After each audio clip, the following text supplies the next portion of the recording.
So, welcome everyone, and we're going to do some gaming this Sunday.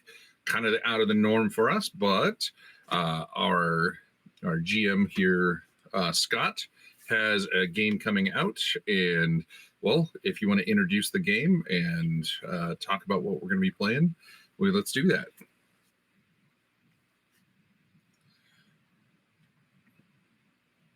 Okay, sure. Hold on one second.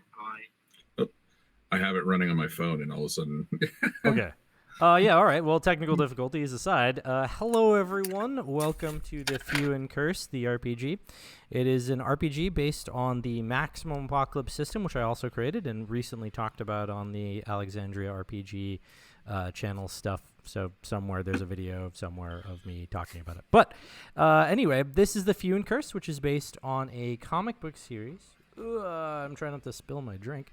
Comic book series by Felipe Cano and Fabiano Neves. This is the trade paperback of the first 6 issues called The Crows of Mana Olana. There's also another trade paperback called Shadow Nation and one called Chronicles of the Few and Cursed, all of which play efforts into the creation of the world for the RPG, which is a world in which everyone has been stuck in a perpetual state of the Wild West for the last 70 years since some unexplained, untalked about, unnamed event occurred, something that is still a mystery unsolved by basically everybody, that caused all of the surface water on the planet to just vanish. So the only water that exists is water that's underground in pockets in which some people are trying to mine and survive, but those that have access to water essentially become kings because they can keep everyone alive. So they become community leaders and, you know, they get little armies going on. They're essentially the people in charge. So the players here are all playing different characters that live in that world. Some of them are just those regular people like farmhands and blacksmiths and, you know, preachers and stuff. They're just trying to do their normal Wild Westian type things. And then others are more actively involved in this other side of the world, which are weird monsters based on like old artifacts and things that contain this power. And since people were doing everything they could to survive, people figured out that if they could channel that energy from those artifacts, eventually they would have the power they needed to do basically whatever they wanted. But that power is dark and comes with corruption, which leads to some strange things happening. So of our characters that we have here today, we have only I think one of them.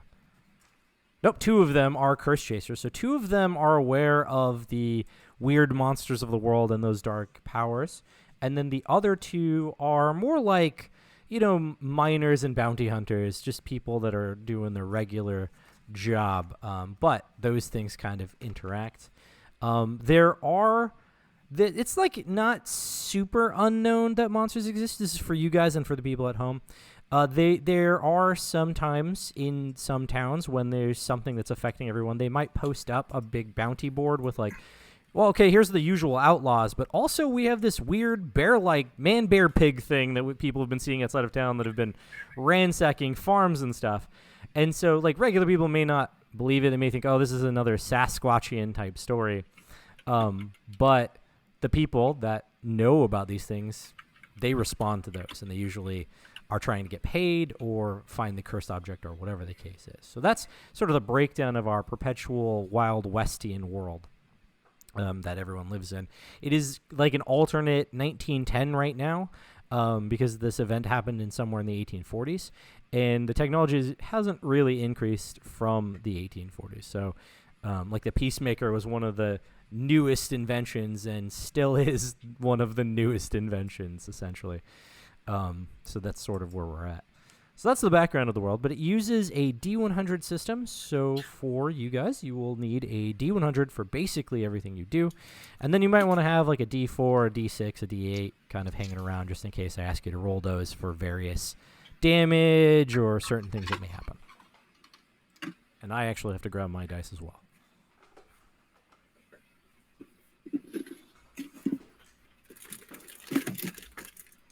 My desk is a mess. Where are my dice? There we go. There's some dice.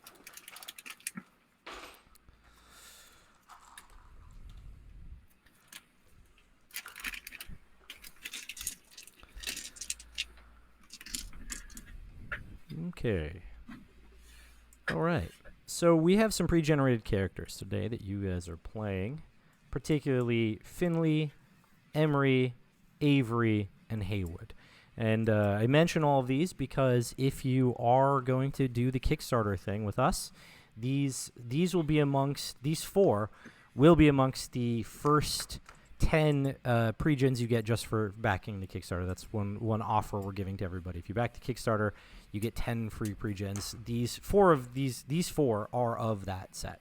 I'm calling them set 1 because we're talking about potentially doing set 2 as a stretch goal and stuff. So that's where we're at with that. But these characters will appear if you do buy the game. You'll see these, and they're 2-sided character sheets because one side is your normal character with all your normal stuff and your skill proficiencies and all of that business, and then the other side is a cursed creature. That may or may not happen today. We'll see. But essentially, if you reach a point where your corruption from an item gets well above your actual threshold, then you have this potential of becoming a monster. But you don't become an NPC. You don't hand your character sheet over to the game master or whatever. You actually become a playable monster, and that's sort of the thing. Because you can also use your mental powers to push it away, like you just use some resolve to push it back and transform back into a human form. And so you have this sort of balance in play. When do you become a monster? When do you not become a monster? Does it help you to become a monster, or do you just become a giant snake that just destroys everything in your path and therefore not really helpful? So don't become a snake, man. How does it go? So that's what we've got going on. I think only 2 of you have a backside at this point. Is that right? Or do you all have? No, yeah, some of you don't have something on the back, so I'll figure that out. Make sure that there's something on the back for the pre-gen characters. But, and one of you is already in a state of possible things. But we'll deal with that as stuff happens in the adventure. All right, so let's start off with who's playing what, who you are, and what are you playing. Let's do that. Now that I've taken up all this time. Let's see. Well, I will go first then. I am Finley Trudeo. I'm a geriatric miner, and I have a survival focus in foraging. Hey there, guys! Get off my lawn! Who's next? I'll go. I'm Paul, also known as the Raven Rolls. I am playing Avery Mirawatson, who is, I think Scott called him a death dealer, was it? Yep. Mm-hmm. You're a curse chaser, I believe. Yeah, you're a curse chaser priest, but your special ability is death dealer, so I was just like, oh, he's a death dealer, right? Yeah, he is, he's probably in his 50s, and he prides himself on not being corrupted by whatever corrupts people.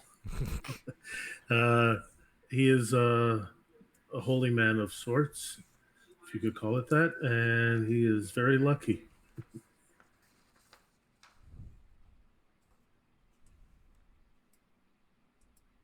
All right, Dave or DJ? Okay. Go ahead. My name's DJ. I have my channel's The Griffin's Nest. And I'm playing Haywood Blythe as a curse chaser farmhand. I'm excited to see what happens here. Yeah. He's also soldiering is his survivor focus. So that's something to note. Consider that. All right, Dave. I am Dave, the story guide from the XP Guild, and I am playing Emery Wallace. He is a youth assassin, outlaw, bounty hunting. And I don't know if he's the most corrupt because I'm not familiar with the system just as of yet, but something tells me he probably is. So Cool. So all of you, for whatever reason, are currently traveling through the desert. You are on the trail. There's 3 phases to the game. There's the regular phase, which is the phase where, you know, you do all your regular RPG stuff. You're going to be talking to people in saloons, you know, weird things that you do, crafting stuff, whatever it is. That's the regular phase. Then there's the combat phase, which obviously comes when you get into a fight, right? Like, that's what that is. Pretty simple. And then the third phase is the trail phase, in which you are out on the trail. And that's usually because you're going from point to point. You're going from a settlement to a settlement, or you heard about something over there, and so you're going to find it.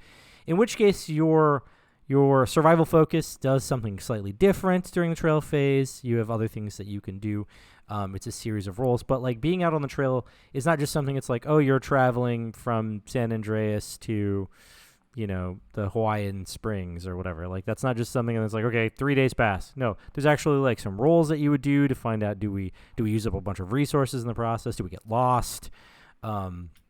Does my foraging help us in any way? Does my you know, soldiering help us in any way?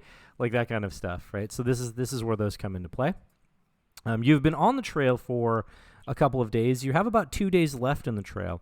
You're actually part of a giant caravan of people that are all heading toward I think it is Hawaiian Springs. I actually think that's where you're headed. Man, I forgot my notes. Yeah, Hawaii Springs. That's what it is. Hawaiian Springs. Because there's some stuff going on.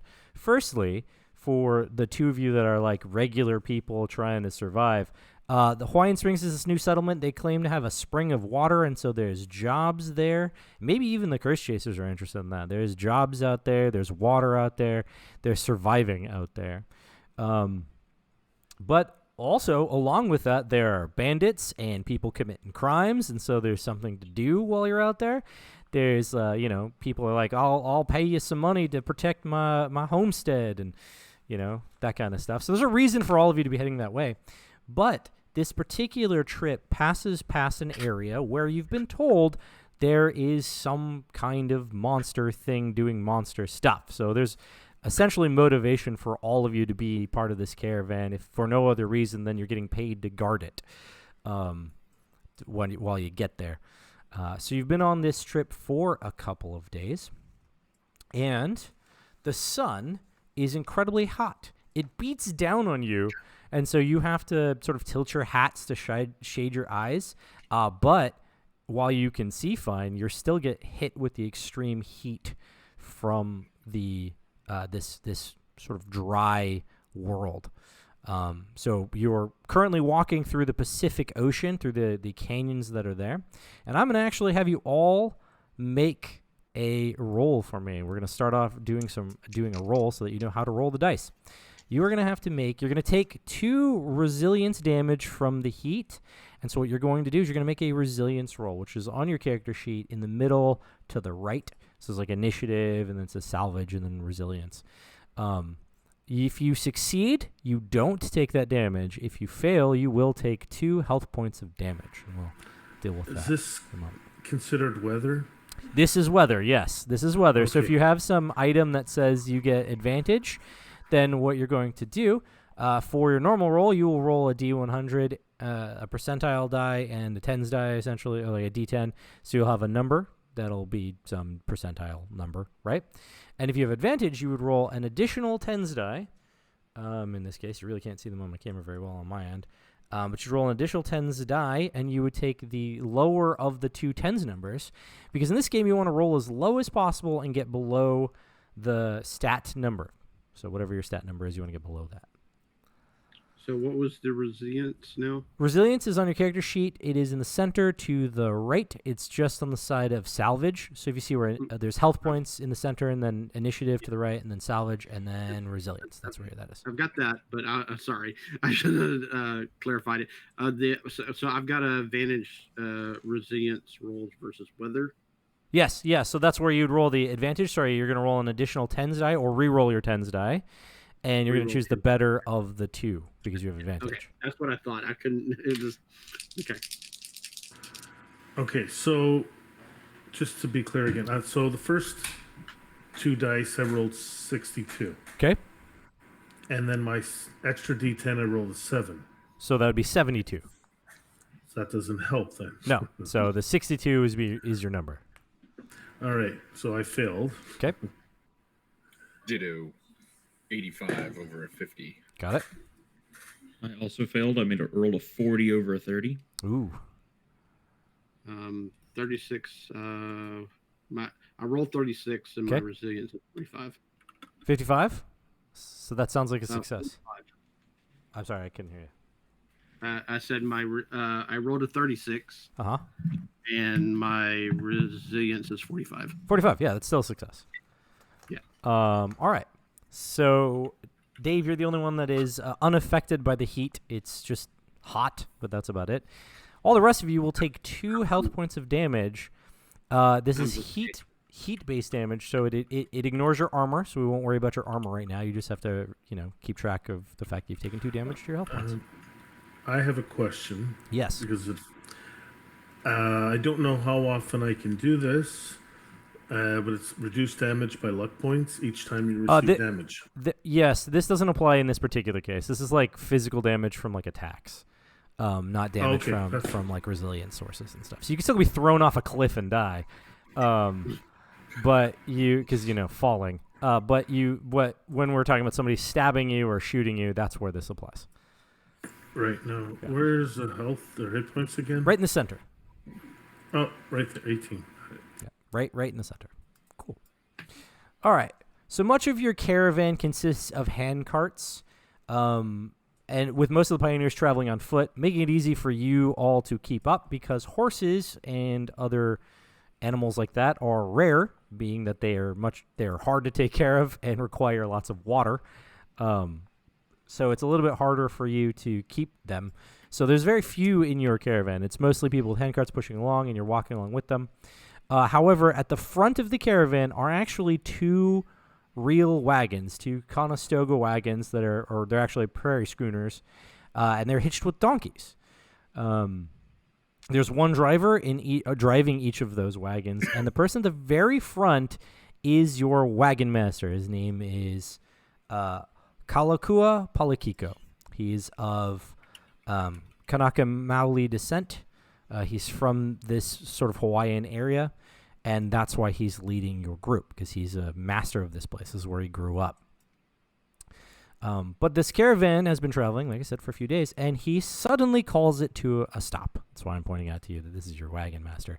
He suddenly calls the caravan to a halt, and everyone stops. It takes a minute for everyone to realize that they're stopping, and it's like this whole train of people stopping, and you're somewhere in that group. But he stands up, and because he's a big guy and he's riding in the driver's seat of the wagon, you can see him kind of over his prairie schooner, kind of over the whole group, and he's looking out. But you notice that he's sniffing the air, and after 2 long breaths, he hops down from his wagon and calls out for the 4 of you to come over and talk to him.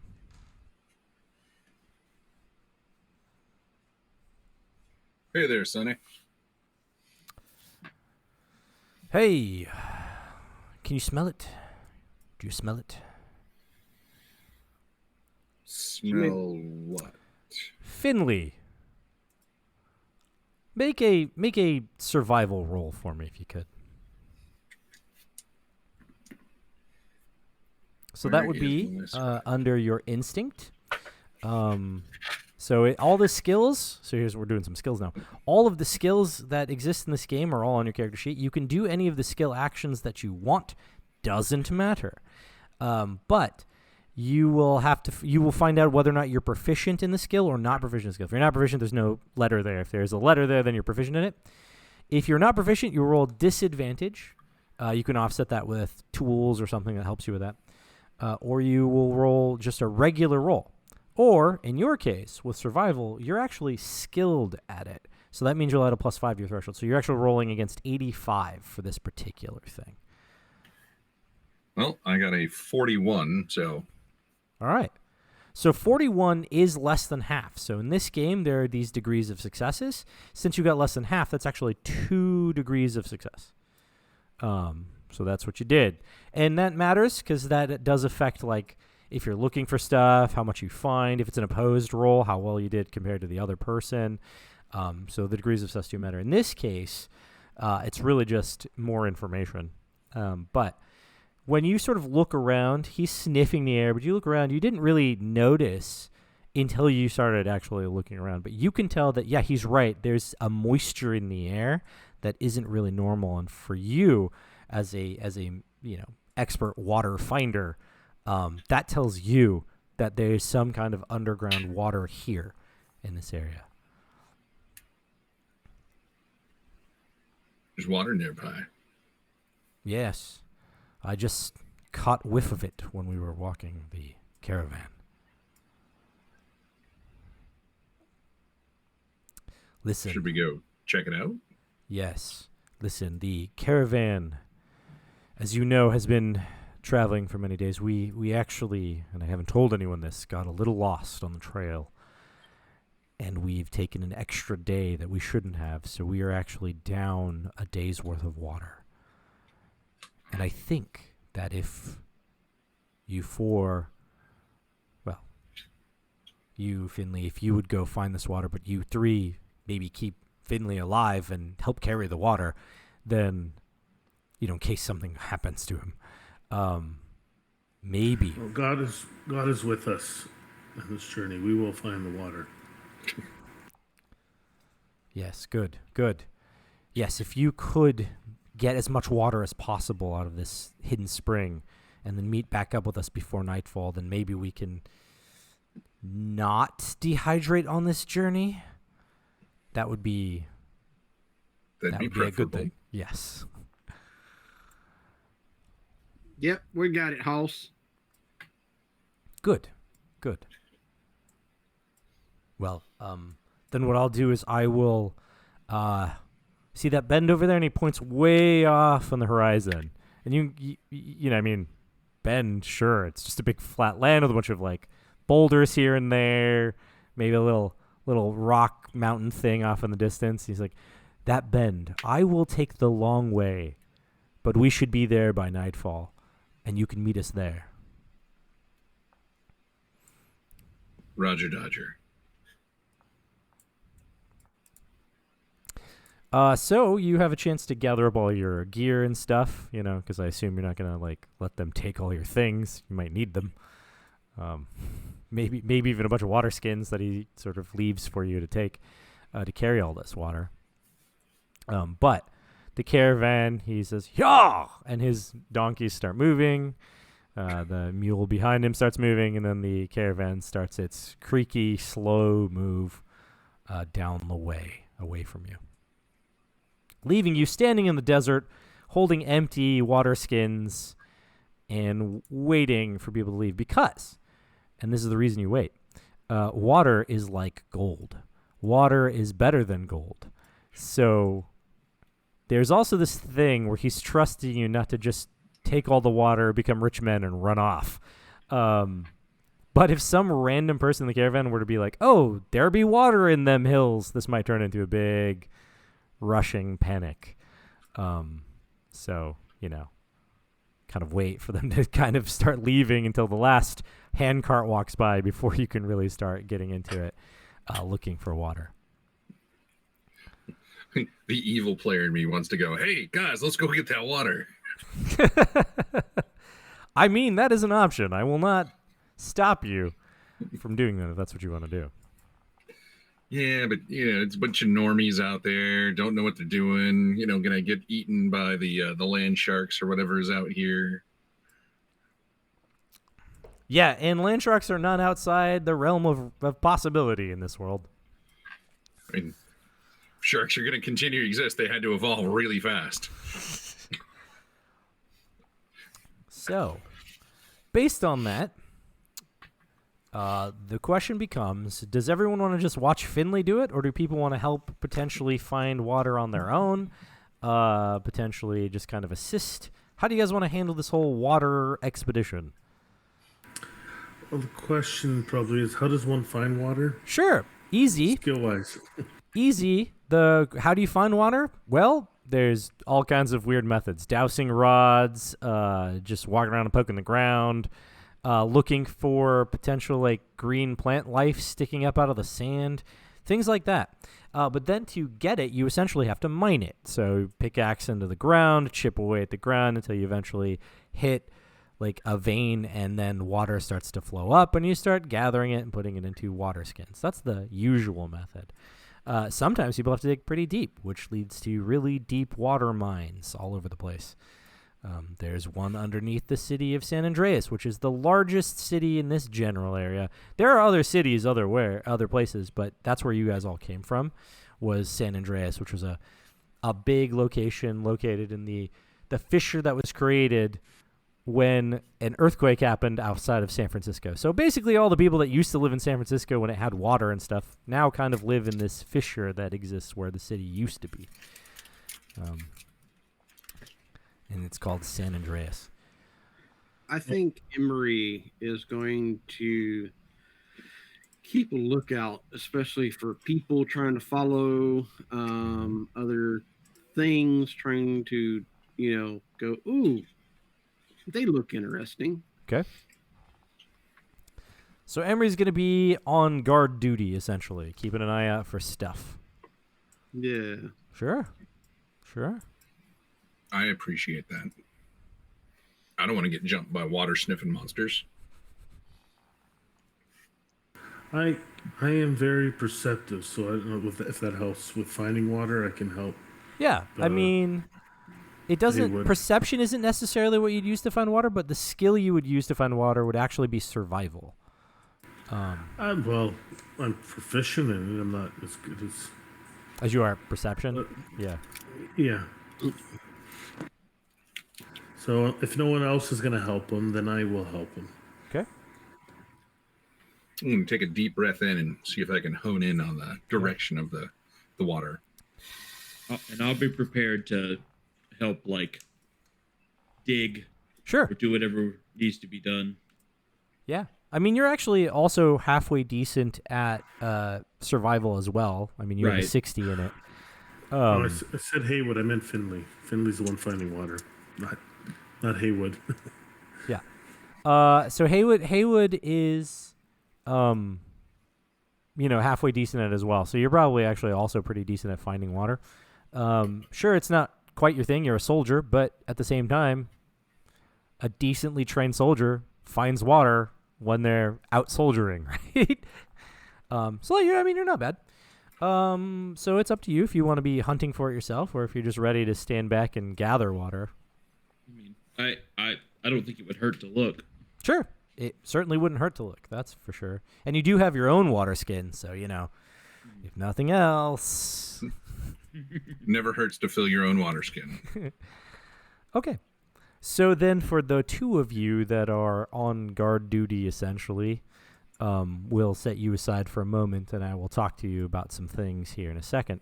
For the two of you that are foraging, which is what this is called, you're foraging for water, you're going to actually make a survival skill roll. So that's under your instinct. You're going to be trying to get under that number. Let's take a moment, though, and look at your character sheets. Haywood, you don't have anything that really helps you with that. You do have a crowbar, which, I guess you could use as a digging tool, but it's mostly a prying and opening tool. But Finley, you are legitimately an expert at finding water. So let's talk about all the stuff on your character sheet that help you find water.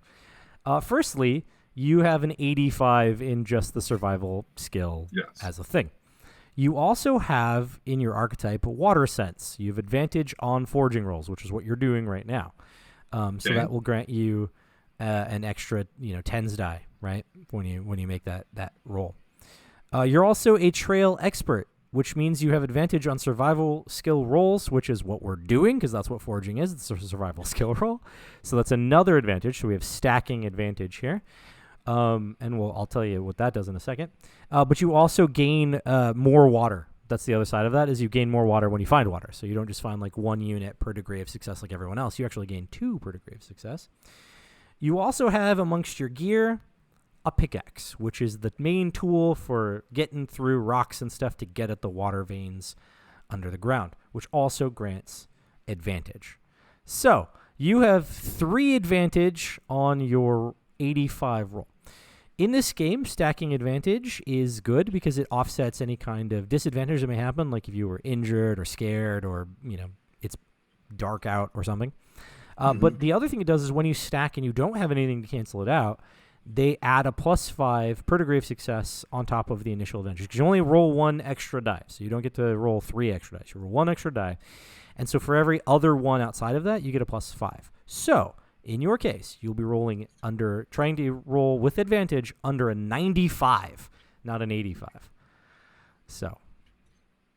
Well, because of advantage, I got a 12. A 12. Well, that is definitely 3 degrees of success. I don't even have to look at my little reference chart. That is definitely. It was a 32, but. Yeah. Okay, so that's you, and I'll cover that in a second. DJ, did you want to make that roll? Yes. Yes. So for me, is it just a normal set Yep, of dice? it's just a normal set of dice and trying to get under 60. So the proficiency just mean I roll normal dice, right? Yes, yeah. So when you're not proficient, that's when you have disadvantage. So, which shouldn't stop you from trying a thing. Like if you have like an 80, right, in instinct, like Finley does, you could still try even if you're not proficient in that skill because you're probably still going to succeed. I rolled a 98. 98. That is a failure. That is a failure, and we'll leave that for now. We won't use up the ways to mitigate failures right this moment because I feel like you'll probably want to save them for later. Plus, you got Finley over here finding water, so it's all good. That way. So I can see Finley saying, "Oh, there's water over here." Haywood says, "No, I'm pretty sure it's over here." This opposite direction. No. Follow the nose. But this dowel stick. yeah, You're using it wrong. It's upside down. for 3 degrees of success in your case, you find 6 water units. That may sound like a lot, but it kind of isn't at the same time. Because 6 water units is basically what that's what 3 of you need to survive each day. You could probably stretch that out, and certain special abilities would change that up. If you had grit, for example, on the trail, you only need 1 water unit, not 2, so that would be a way to stretch that out. None of you have grit as your survival focus. That's a different survival focus. But because you succeeded, and actually, DJ, you can do it one more time, but if you fail this time, you have to stop trying to look for water. But Finley can keep searching, can keep trying to forage because he succeeded, and so he can keep trying. But now you'll need to get 2 degrees of success or better to get anything because you're sort of draining the water, right? So you're running out of resources.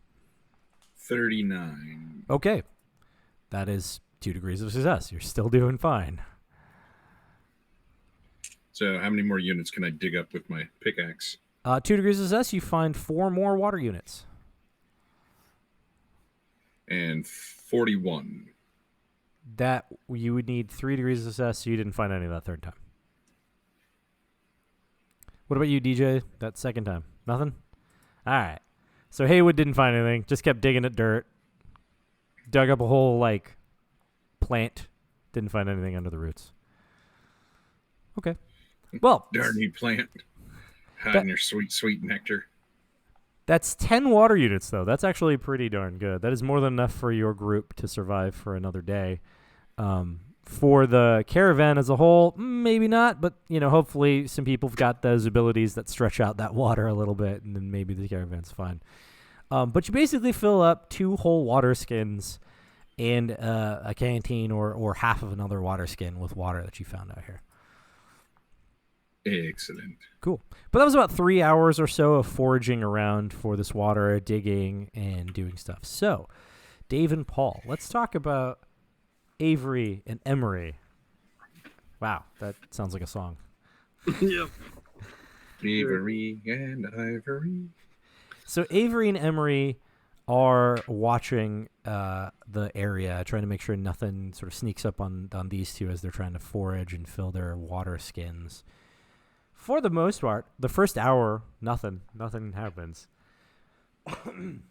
Sometime around the second hour, Make a perception roll for me, both of you, if you could. Perception is All again right. under instinct, so that's what Now- it's looking. I'm skilled at it.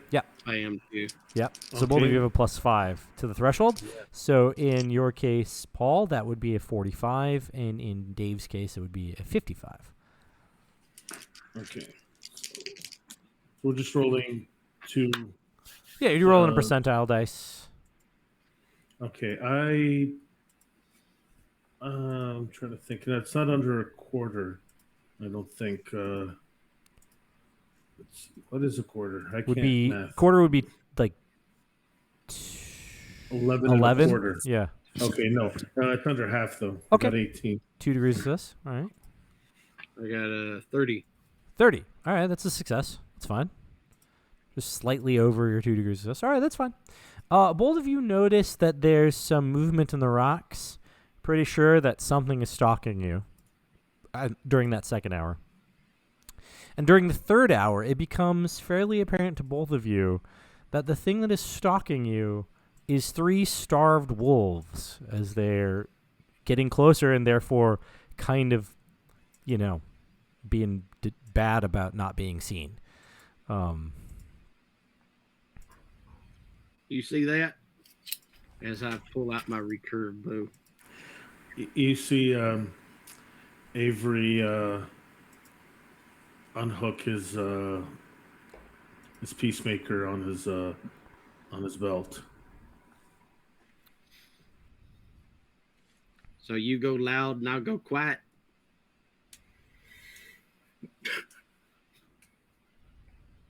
Or maybe you go quiet and we'll see what happens after that. Right. All right. So as Haywood and Finley are finishing up their attempts to get all the water,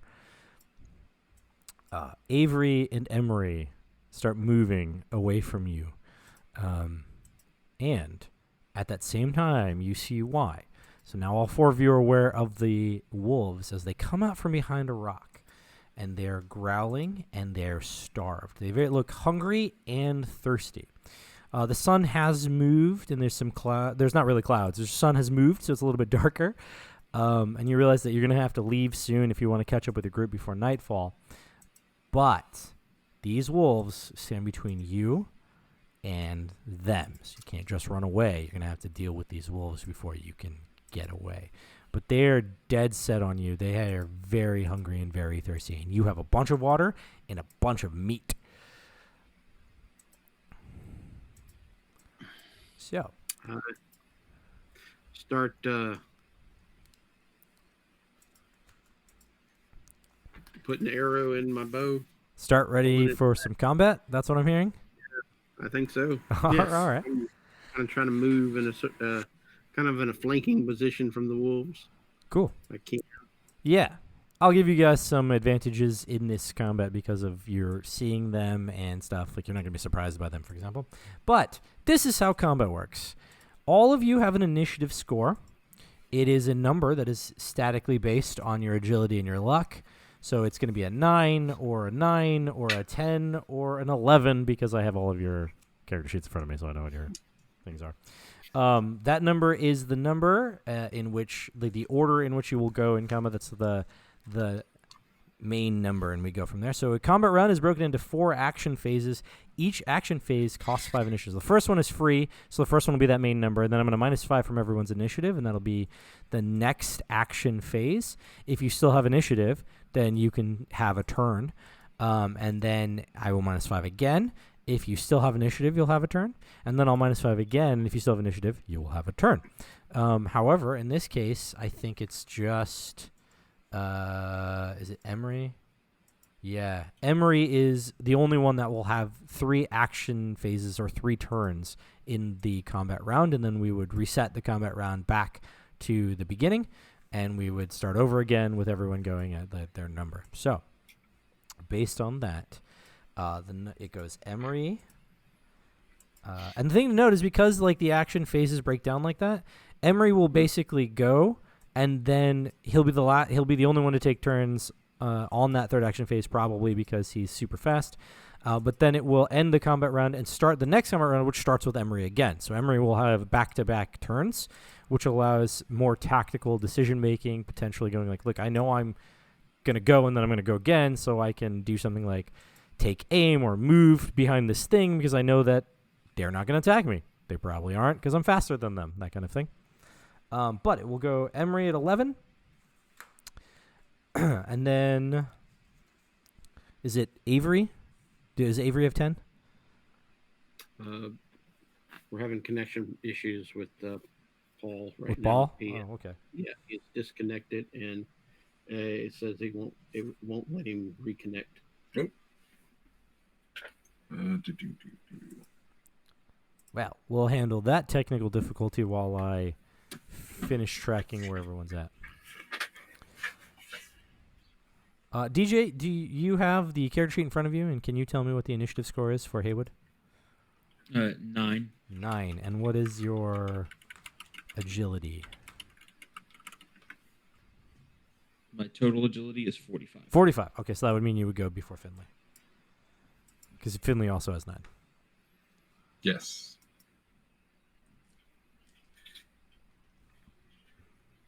And my agility is not that high. Right. And these are how you kind of work it out, who goes first. It's agility and then luck, and then if those all match, then I don't, matching characters, maybe we do a die roll or something.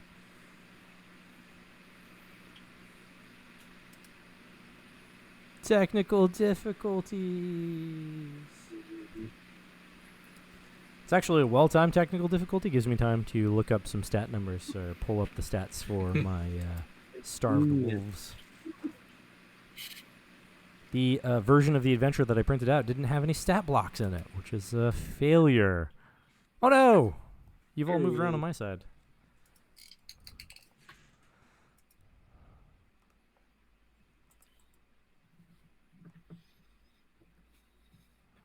It's going to be a funky recording.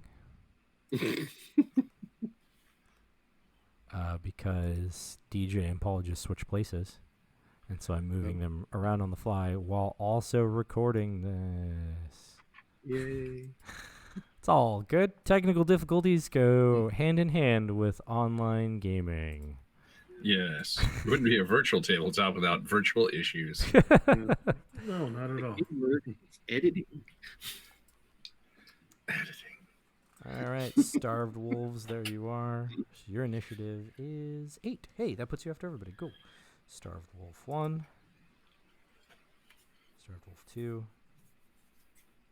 And Starved Wolf 3. 8. Sounds like a really bad movie series. 3. So on the live stream, oh no, I'm moving again. I thought I was frozen. You were frozen for a while. Yeah. Yeah. Yep. Yeah, there's a few second delay between us and the stream. Okay. All right, so back to the So combat. I missed. So initiative is static. Like Yeah, it's a static number. So your initiative is 10-5. Is that right? Yes, that's right. Yeah. So 10 is the number in which you would act on the first action phase of the combat round. 5 would be where you'd act on the second action phase of the combat round, and then you would have no remaining initiative, so you wouldn't get to have a third turn, or a fourth turn. But Emery does have enough to have a third turn, but also Haywood and Finley don't have enough to have a third turn, so they get 2 turns in the action phase, and that's sort of how it breaks down. The combat rounds break down like this to track time, mostly. You might have some kind of effect, maybe through some dynamite or something, and the way that it would work, timing-wise, would be it doesn't immediately go off. It goes off at the beginning of the next combat round, which means that stuff could happen in that process. So, be tactical about it. Throw the dynamite on your last action phase worth of turns, and don't throw it in the first one, and then a bunch of stuff happens, and then you're like, oh, whoops, and then no one is near the dynamite when it goes off. So you just sort of work these kinds of things out, timing wise. So that's how I broke it down like this for timing purposes. So since Emery will go first, Emery, you were aware of these wolves. They didn't surprise you in any way. You saw them coming, and you wanted to flank them. So You will be moving around to flank them. They are kind of trying to figure out what to do because you are splitting up now instead of being a cluster of 4 people hanging out in an area. Yeah. But on your turn, which is what it is now, on your turn, you can take 2 complex actions. Now, a complex action is attacking or moving or a skill action or any kind of special actions, trying to craft something.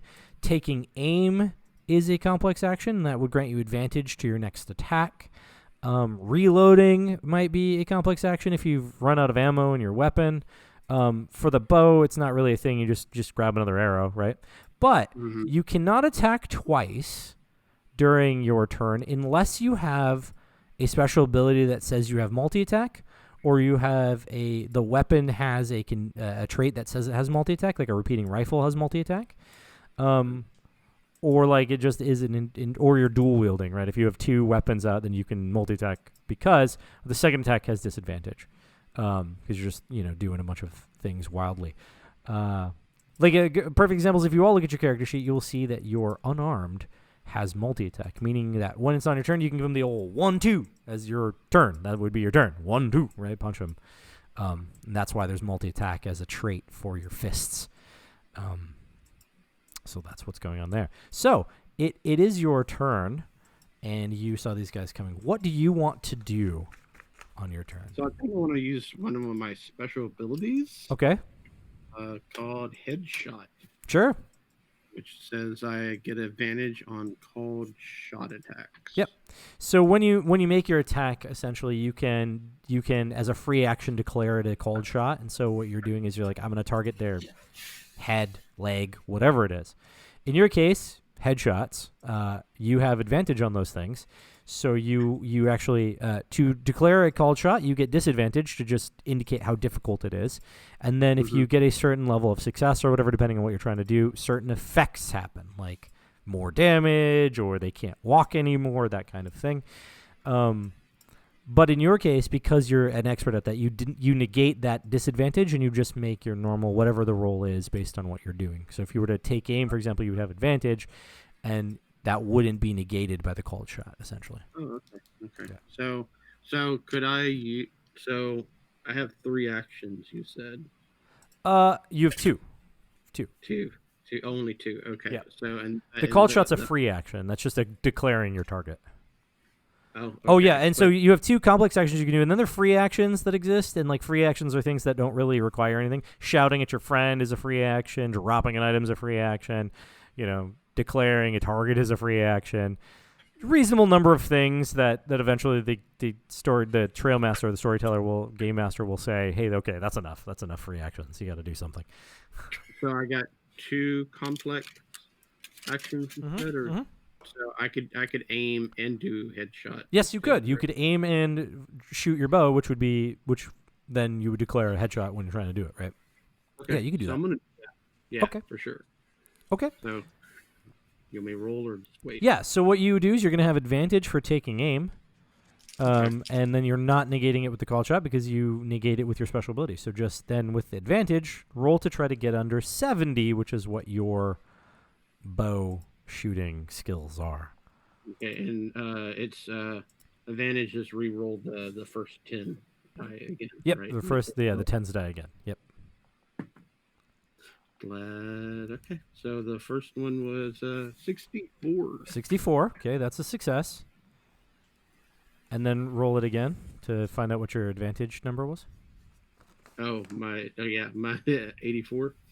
84. Okay, so 64 is the number we're talking about. Yep. Yeah, Okay. Yeah, I was like, whoa, okay. So one thing to note now that we're at this point, every combat action allows a reaction. That's what your defensive reactions are right there next to your weapons. So if you look at the center of the character sheet, you see your weapons. Go to the left, it says defensive actions. So this wolf is being attacked by your headshot. So it gets the chance to try to dodge it or full dodge it or parry it. I mean, you really can't parry. I mean, maybe if the game master says you can parry arrows or bullets and stuff because you're a badass like that, then that's allowed. But for the most part, range attacks are just a dodge kind of thing. A full dodge is when you use up some of your initiative to dive out of the way. So you're going to essentially replace yourself in a different position to dive out of the way. This wolf is going to try to get out of the way of your arrow. We'll see what happens. An 85 is not good enough to get out of the way. So you have successfully hit it with your arrow. I'll grant you the headshot this time. So what you'll do is headshot actually increases your damage your damage code by 2. So you have damage code. It is H. Is that correct? Damage code is on the weapon. Recurve bow. Then there's a DC. H, yeah. So damage code in this game, there's a scale of damage. Once combat's over, you guys will understand. It's really easy once you get the hang of it. But there's damage codes, and so the damage codes essentially go up or down, and by doing so, it increases the different dice that you'll use depending on the damage code, and that will increase your minimum damage, your maximum damage, and your average damage. So going up the scale is obviously going to be much more beneficial than going down the scale, and really going down the scale is because whatever you're dealing with has the ability to knock down your damage. But you go up by 2, so you're already at H, which is 1d6 plus 3. You're actually going to jump up 2 places, so it would go to 2d6 plus 3, and then up again to 1d8 plus 7. So 1d8 plus 7 is what you're going to roll for the headshot. 1d8 plus 7. Mm-hmm.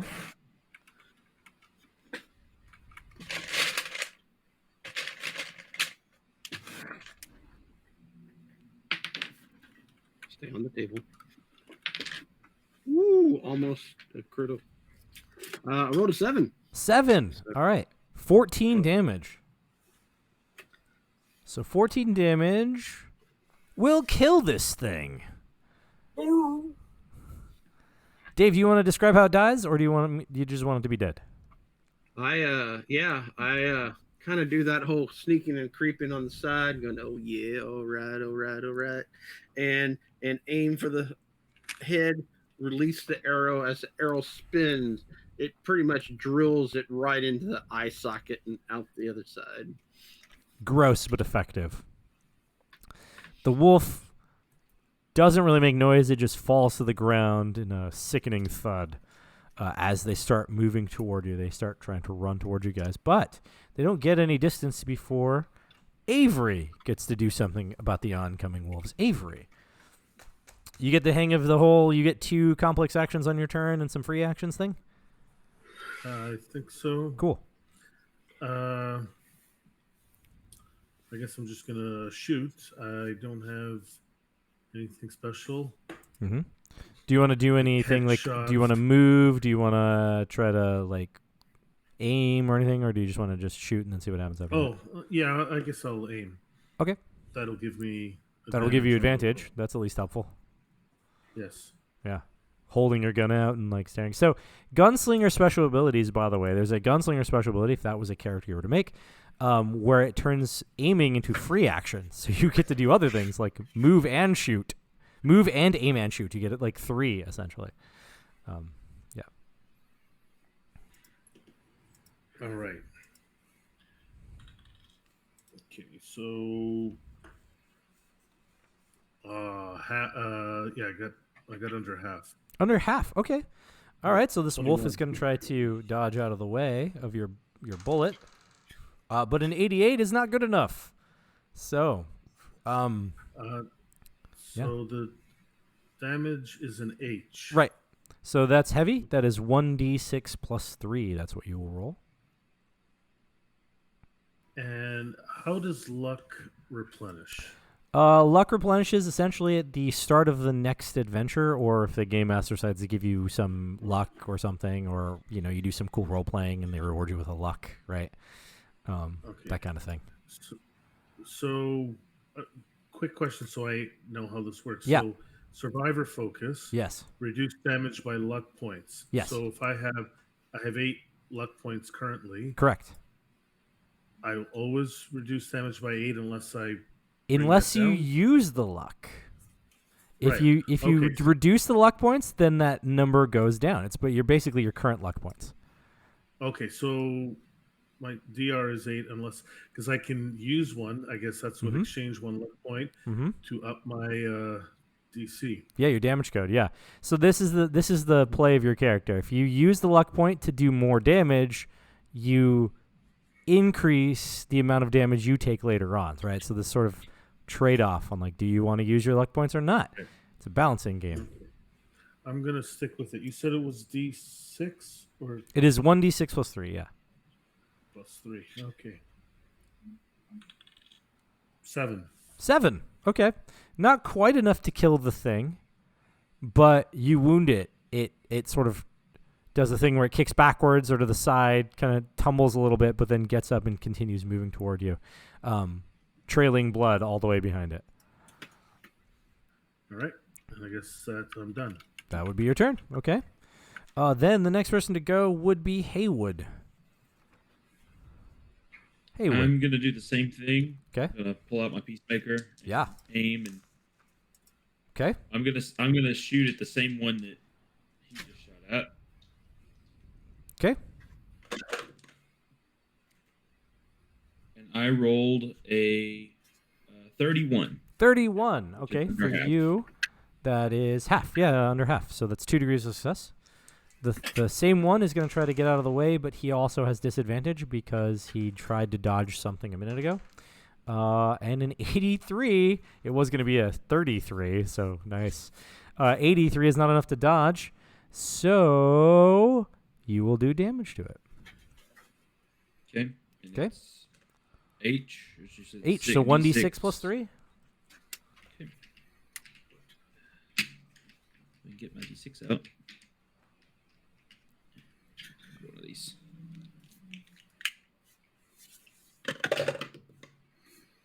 That's 6 damage. 6 damage. Okay. That will kill this thing off. That'll end its life. So your shot, that second shot, takes it down, and it was running, so just kind of tumbles into the gravel and stops moving toward you. And now that we've hit your turn, you trigger a special ability that affects the others. You have a special ability called Tactical Positioning. Tactical Positioning, it gives you advantage on your defensive actions, but it also grants advantage to one of your allies at next attack action, as well as affecting the enemies around you. So, now that as a free action, you can determine who this affects. Okay. Would I know how Finley is going to act in this situation? Like, would I know that he's going to make some sort of attack, or I mean, it's how like kind of long up to you traveled guys, together? David and Yeah. DJ, to figure out whether Finley and Haywood have any kind of camaraderie that way. You mean Emery? Davis Emery. Huh? No, with I'm also a Finley. David. Yeah, there's 2 Daves. There's Dave Oh, and sorry. David. Yeah. Sorry, yeah, I forgot. I remembered. So that's a question. Does Finley and Haywood, do they have that kind of camaraderie? Are they good enough to know each other's strengths and weaknesses, and what the plan is? Have they worked together think? before? Is the question. Yeah. What do you think? I don't know, because we kind of all just hopped on this convoy going to a better place. Mm-hmm. This is probably our first real action together. Okay. Besides, That's fair. That's very fair. walking or riding on a wagon. Mm-hmm. So I'd say we probably wouldn't know each other all too well. Mm-hmm. Okay. Do Well, know then that I'm not carrying probably. a gun. Okay. So then I would probably grant that to Avery, then, knowing that we both just pulled peacemakers out, and I'll grant that to him. Yep, that seems fair. You guys haven't really moved away from each other at all, so they're close enough at this point to still have that effect. The range is short, which means like just outside of your touch range. But you guys haven't really moved away from each other, so you're all kind of still clustered together a little bit, close enough that would be a thing. So Avery, if you get another turn, you will have advantage on your attack from Haywood's positioning. It's very hot. Wow, it's very hot. Okay, so that's your turn because you took aim and you attacked. So now we'll go to Finley. Finley, there is only one wolf remaining. I got tomahawks, so I'm going to chuck some tomahawks. Okay, you've got some tomahawks. You want to chuck some tomahawks. Cool. All right. What is my tomahawk chucking stat? So the tomahawk chucking stat's actually your agility, which is like your worst stat. Yes. Well, charisma's your worst stat, actually. But second to that's probably your agility. So it would be an agility roll to throw something. Fortunately for you, tomahawks are balanced, so you would throw with advantage. So that offsets your weakness in that. I'm not going to re-roll because I got a 5. Okay, a 5. That is incredibly good. In order for the wolf to dodge that, they have to get a critical success, a 001. So I'm just going to go ahead and rule that it didn't happen. And so you would hit for some damage. The damage that you do with your tomahawk is M, which is 2d6 plus 3. Wow, that's better than the Peacemaker. Yeah, well, so the thing is here, the thing to note is that the reason for that is that Finley is quite a large fellow. Oh, right, yes. Yeah. So, really muscular arms, lots of upper body strength. Yeah. I'm a miner. I've been swinging, throwing things around for years. You're not accurate with throwing, but when you throw it, it's gonna hurt. When it hits, it hits. I guarantee I'm not going to hit a thing from here on out. I just spent all my throwing ability all at once. But I did roll max damage. Okay, max damage. That would be 15 then. That is enough to kill this thing.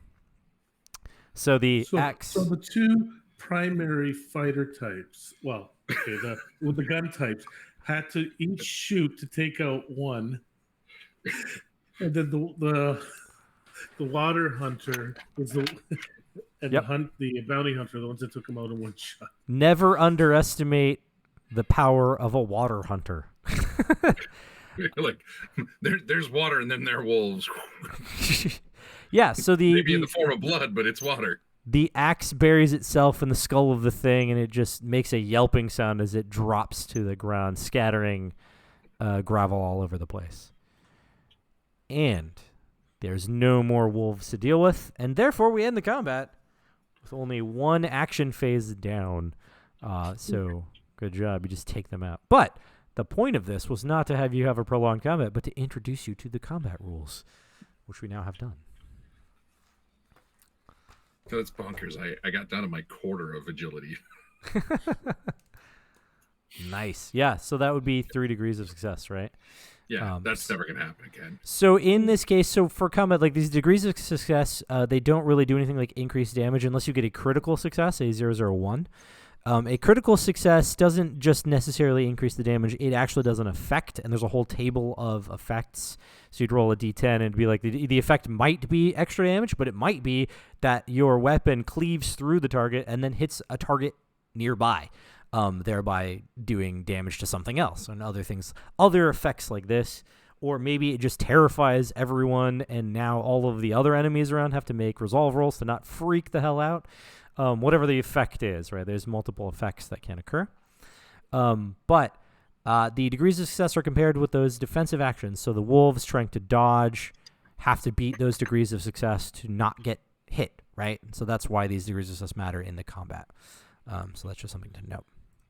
Can we harvest meat and liquid from You the can, wolves? in fact, harvest meat and liquid from them. The way that it works is very similarly to foraging. You are going to be basically making a survival roll to see if you can skin them and take the meats and the waters from them, as it were. Does anybody else want to attempt, or should the survival guy? Emery is not in the least. I can help if nobody else can. Do you want to actually help in the form of a teamwork skill roll? Yes, let's figure out how that works. I guess, to be honest, I think Haywood is probably better at it than I am. But you could still assist. So if you want to, this is how team working works. When 2 or more characters are going to do a thing together, we determine who is the primary actor, so who's better at it than the other one, essentially. And everyone else that's assisting is considered secondaries. Now, those people who are assisting, their proficiency in the skill does not matter because they're assisting someone who is proficient in the skill. So it doesn't matter anymore whether you're proficient or not proficient. You're just going to make the roll to see if you get under the whatever stat for the skill is. And for each degree of success you get, you add a +5 to the threshold for the person that is the primary. So that then when they make their roll, ultimately their roll determines whether or not you succeeded based on the help and stuff that they got from other people. That's sometimes a two-edged sword. Sometimes it's like, well, the person really didn't need any help. And the other time it's like, well, they failed anyway. So even though I did really well on helping them, they still mucked it up in the end and we all fell on our face, right? Like, So actually, you know what? Even though he's proficient in it, I don't think. Well, I guess you said so. More than one person can help. Yeah, more than one person can help. Yeah, multiple people can help for sure. He would. He's not going to get dirty, but he'll hand him the tools. hey there, young whippersnapper. Why don't you hand me that there skinning knife? Young, I'm not much younger than you. I'm 60 plus. I'm in my 50s. He's in his 50s. So. Yep, you look like a young whippersnapper. Haywood's going to help too. Okay, so the plains of the Pacific have been harsh on me. So the two of you that are assisting, Haywood and Avery, both of you will make your survival rolls and tell me what degrees of success you get. And Emery's just going to keep on lookout duty. Sure. I believe I got 2 degrees of success. What is the number that you rolled? 23. 23. Okay, and this is for Haywood. Under half. That is under half. So yeah, 2 degrees of success. So that is plus 10 to Finley's threshold. Now, Paul, what about Avery? It appears I was a butcher in a past life. I rolled a 1. Oh, okay. So 1 that's a critical success. That is 4 degrees of success. So that's a plus 20. So nice. Plus 30 to Haywood or to Finley's threshold, which would put you over 100 at this point. Because you don't have the special foraging bonuses because this isn't foraging. This is something else. Yeah. Yeah. But you still have advantage on your survival rolls because of your trail expertness. But that still 30 puts you at 115 or something like that. So yes. What that does when you go over 100, that doesn't mean you automatically succeed. What that just does is it pushes up that threshold for the 2 degrees of success and pushes up the threshold for 3 degrees of success. You still fail if you roll a critical failure, a 000. But that's the only way you can fail, essentially. So just some degree of success will now happen, and we just find out what that is. With advantage is 16. 16! That is 3 degrees of success, my friend. 3 degrees of success. So, question. Was Finley trying to harvest meat or water from these guys? I was going to, yeah, we don't have really the facilities to drain the blood well. Mm-hmm. So, going with really wet meat. Okay, really wet meat. So that is 6 food units that you take from these guys. 6 food units kind of translates because food units make sense, but the game only tracks your water level for thirst damage that you may have. Now, if this were the Maximum Apocalypse game, which is the base rules for this system, if you're playing with those rules as well, there is also a system. Instead of thirst, there's a hunger system, and so you'd be able to play with both the hunger and thirst rules. And so you'd be like, okay, I need that meat because I also have hunger damage I could possibly be taking. So, for you, that's just 6 food units, which you translate into 2 water units when it comes to the thirst rules for thirst damage. So that's fine. That's still 2 water units for your thirsty business. But it's 6 food units if you wanted to keep track of it properly. Okay. So, that's if you based on the Maximum Apocalypse rules, that is 3 people's worth of food that you just found. Essentially. Yeah. Thank you, young whippersnappers, for the assistance of carving up some wolves. I was a little more knowledgeable in this. I was showing you how it was done. 2 questions. For a medicine roll, Yes. does that actually heal? Yes. All right. Is anyone proficient in medicine? I'm proficient.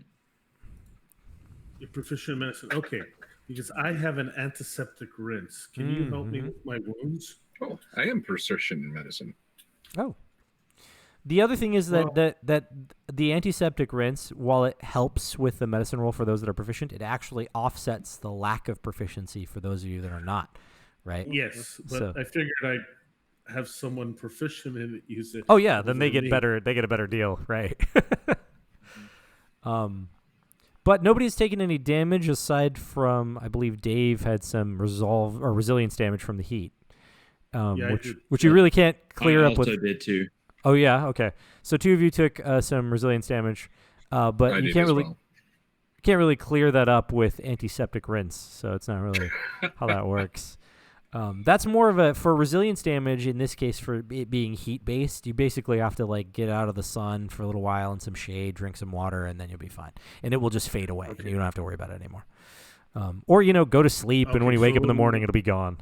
So we don't have to, no medicine checks for that. Right, no, you wouldn't make medicine checks for that. The healing also works, like when you take a rest, a short rest or a long rest, you heal anyway, so you heal a couple of points back for that sorts of things. But for this damage is literally based on the heat of the day. So actually, if you were to drink some of your water, if you drink a water unit, 1 of those hit points would come back, like that kind of thing. Well, we've been at it for 3 hours. You have been. And then you had a scuffle with some wolves, and then you took some time to like carve them. So now the sun is incredibly low in the sky. It's going to be a trek to get back to the group before sundown, because you're probably not going to make it unless you leave right now, and one of you is incredibly successful at a navigate skill roll. On my perception, yes. I see anything else. I rolled a 14 on my dice roll. No, there's nothing else to see out there. It's nice and clear. You can see that these wolves are basically the only challenge in a long while, and they were probably stalking the caravan, and because you guys hung back, that's why you ran into them.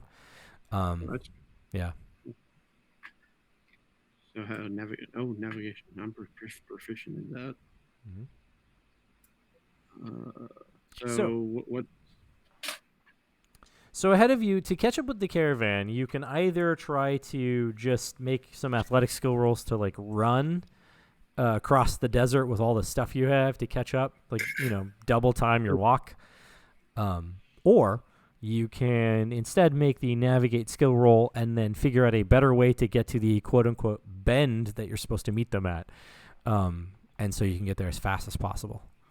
So if you're proficient in it, is it just a straight roll? Yeah, if you're proficient in it, it's just a straight roll.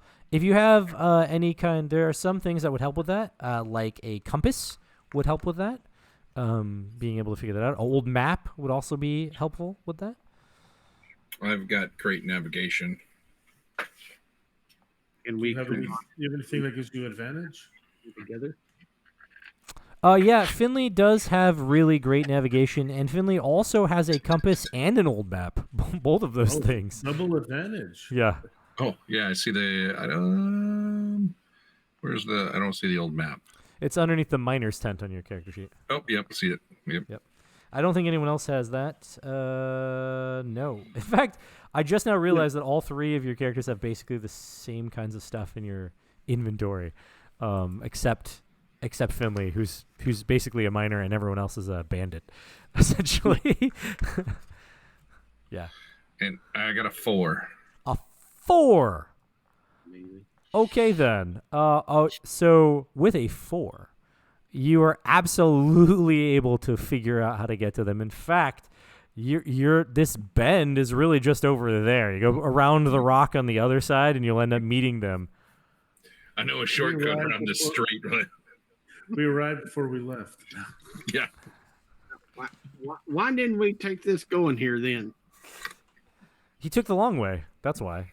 They took the long way so that you can catch up to them. Way to get the wet way. Right. So I'm going to check something real fast for your characters that are on the trail. I mean, we're kind of not. You're just trying to catch up at this point. But for that, I think that bounty hunting, travel on trails, and affected by surprise. We're not doing that. Foraging, yeah, we're already doing that. Great. Soldiering, yeah. Okay, yeah, no, that's it. That's everyone. All right. So none of the things really affect this whole trip that you're on. But you figured out. Yes. So I was wondering if our water skins were already full, or they were. Yeah, not. the water skins are. So there's basically 2.5 water skins, 2 full water skins and 1 half water skin full. Oh, no, I meant the ones. Oh, the ones you have in your possession. Yes, the ones that are on your character sheet will say that they are full. Okay. Yeah, just because this is a one shot, so I'm not going to worry too much about it. And assuming it was full when you started off, and it being in your inventory. So you make it around the bend, and you come up on the group. They are not quite where they said they would be. In fact, you get to that point that you were supposed to meet them before they do. Not just because you did such a great job and you know a shortcut, but because it seems like something held them back. So you actually travel back down the trail a little ways to find your group, and as you come upon them, you reach the caravan with your haul and find that the second wagon in the caravan, the Jagerson family wagon, lost a wheel. And in the waning sun, the setting sun, you can see that the prairie schooner is tilted into the dry dirt. Carl Jagerson, the head of the family, is fumbling useless with the wheel, trying to get it back on, while his 10-year-old son, Junior, is vainly trying to lift this entire wagon by himself. Anna Jagerson, the boy's mother, and many members of the caravan are chasing the family's chickens in an almost comical display of ineptitude while the coops have been smashed on the ground because of the wagon's jarring halt. Meanwhile, Kalakua Palakiko isn't helping them because he's trying to keep the Jagersons' donkey from going insane, right, while all this stuff is going on. So he's sort of busy with that. So you come up on this very hectic scene in the setting sun, and that's what happens. You are there seeing all of this.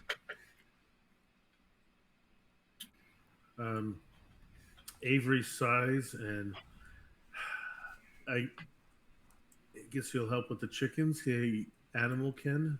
Sure, yeah. Yeah, you can help with the chickens. So the kinds of things you can do, just to give everyone a heads up, you can use animal ken to try to coax the chickens. That's a thing. You could use athletics rolls to try to chase and grab the chickens if you weren't trying to chase them and grab them. You can make academics rolls to study the chickens for a minute and figure out what their next action might be if you wanted to be like a smarty pants about it. You could make a command roll, which command is a skill that you have access to. It's one of the charisma skills, and for each degree of success you get on the command skill, you actually up somebody. It's just like teamwork, except that it doesn't use whatever skill they're using. It uses that specific skill. So if you're a face-like character, you can give commands and give them +5 per degree of success on your command skill roll.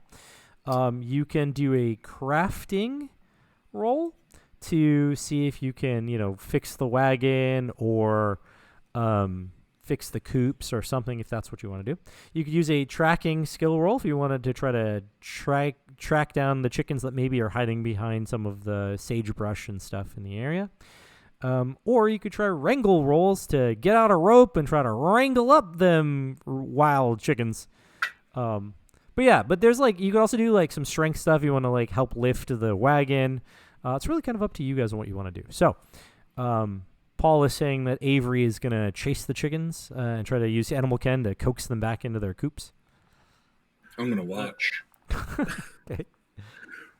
Well, I find it strange, Avery, since there's not really horses or mounts, but he has a horse blanket, saddlebags, and spurs. Mm-hmm. Yeah, if he were to ever get access to an animal, he would be extremely keeping it under control, really well under control.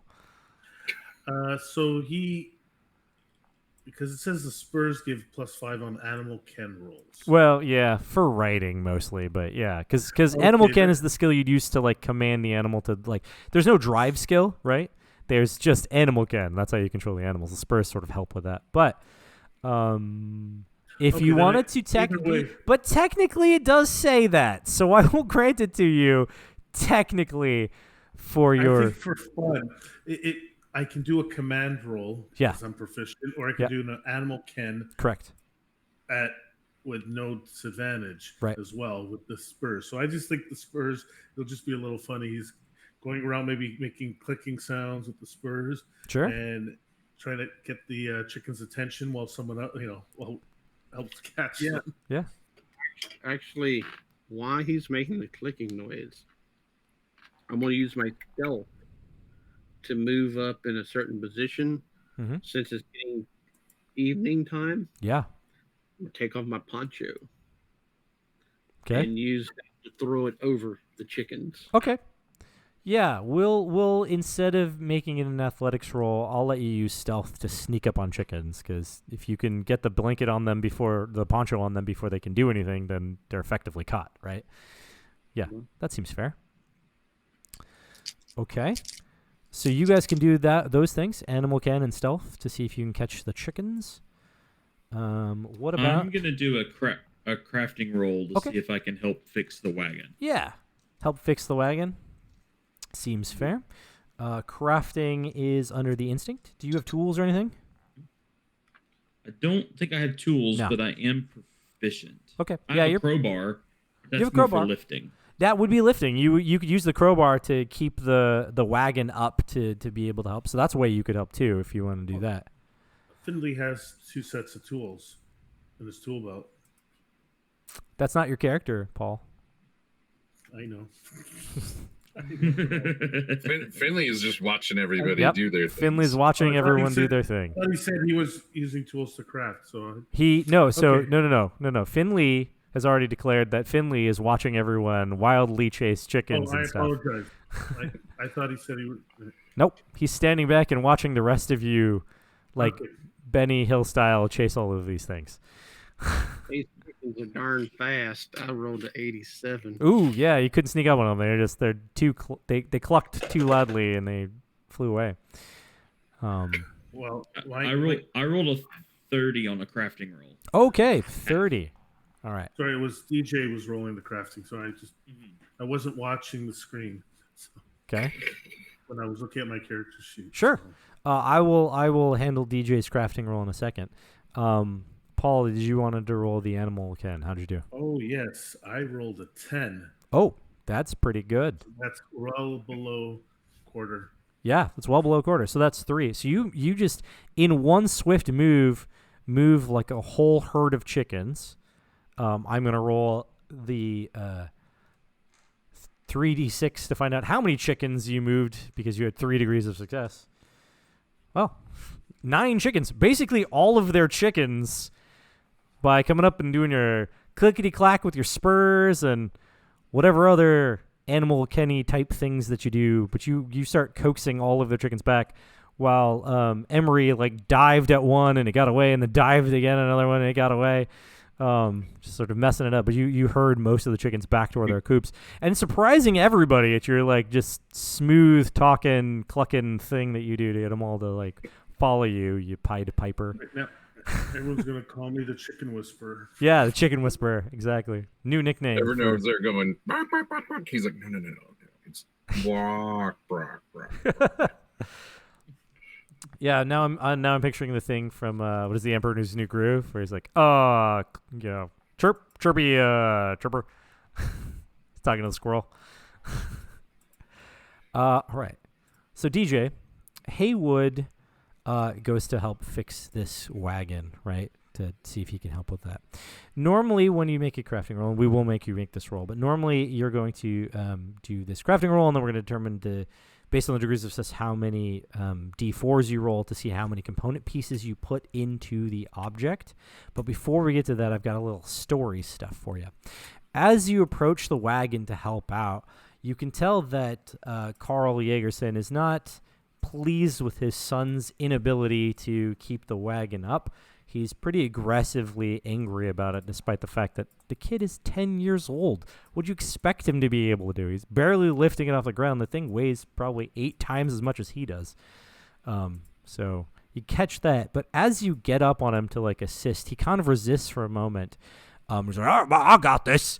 And as he's talking, you can smell bourbon on him. He's been drinking essentially all day, but not water. He's been drinking alcohol. Which you realize is the exact reason why he's having a really hard time getting the wagon wheel in place, because it really shouldn't have been that hard, as you know, because you succeeded in the roll. How many degrees of success did you get again? 2. 2. Okay.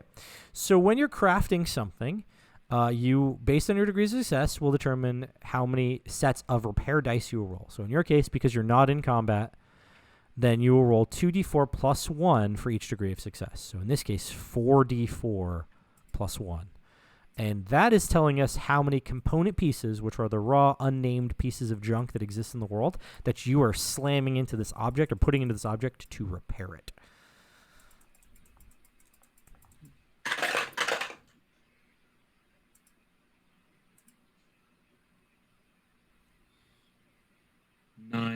Nine. Okay. The repair that you needed to do only required 5 component pieces, so that means you got that 5, and you don't have to worry about the remaining 4. Those are lost because they don't matter. They're not important. They were just excess.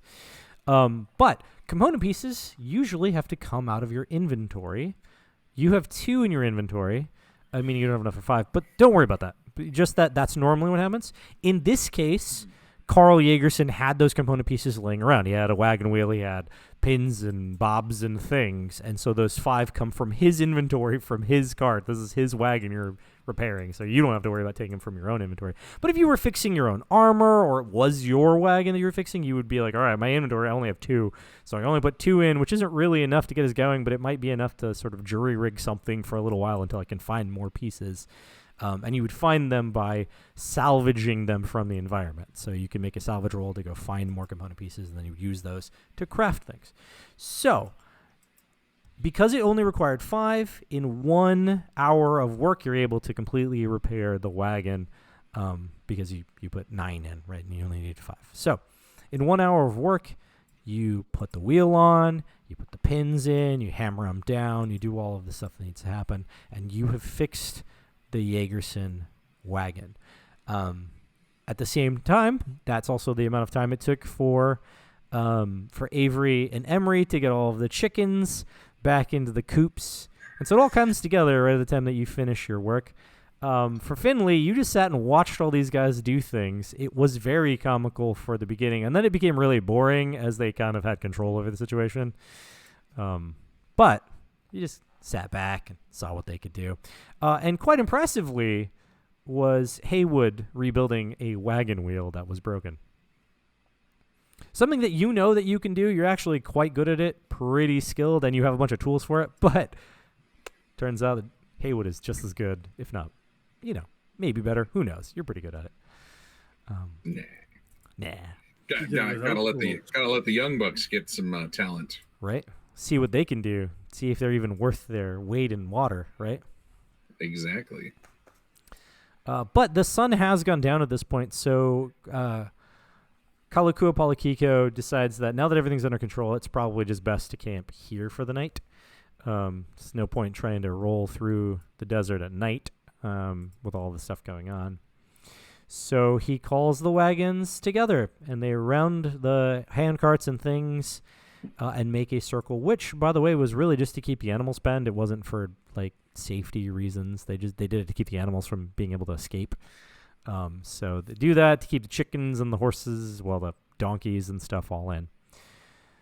And everyone settles in for the night. What do you guys do with the water that you brought back, by the way? Drink it all? No. That guy.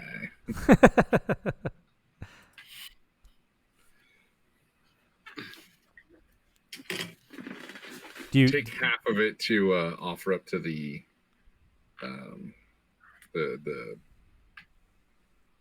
The wagon master. Yes. Yeah. So half. So you give 5 over then? Is that what it was? Yes. Yep. And then you have the 6 food units. Yes. Yep. Are you gonna give any of that over? I'll give the wagon master a single chunk of meat and say, hey, here's some water skins for the people, and here's some meat just for you.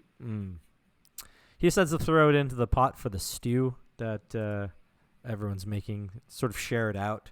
Thus giving you all 1 water unit from the stew that everyone shares amongst each other. So you have consumed 1 water unit. That would restore that 1 point of resolve damage from resilience damage from the heat that you took, if you had taken damage from that. But you also have to drink more water if you want to wake up tomorrow and not have thirst damage, or not. It's up to you if you want to get closer to dehydration. Finley's one problem is that Finley is a big person and therefore requires actually 3 water units each day. So you will actually have to drink more or have more damage. It's up to you. So how many do the rest of us have to drink? You are all regular-sized people, so you have to drink 2. And so 2. the stew that they gave you is 1, and so you'll have to come up with 1 from somewhere else. Or, in exchange, take thirst damage when we wake up tomorrow of 1, because you didn't consume the 1, right? And this is how you could just not drink water and then just slowly become thirstier and thirstier. That's up to you. Yeah, how you play your character is your business. I don't care.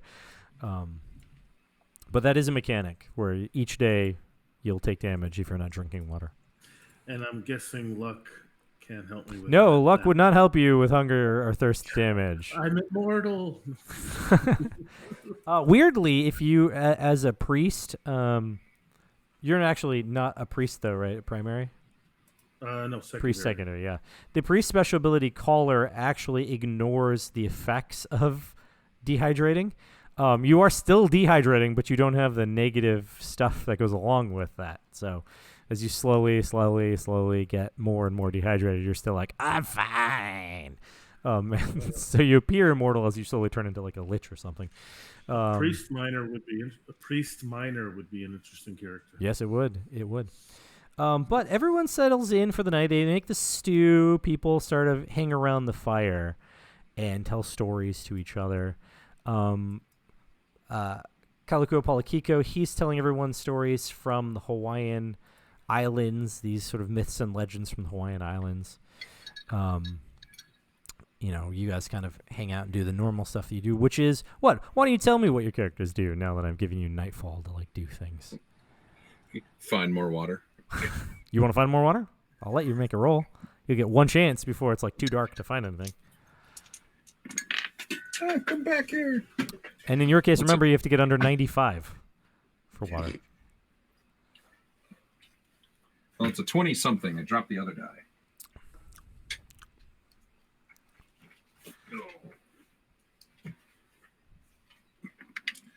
28.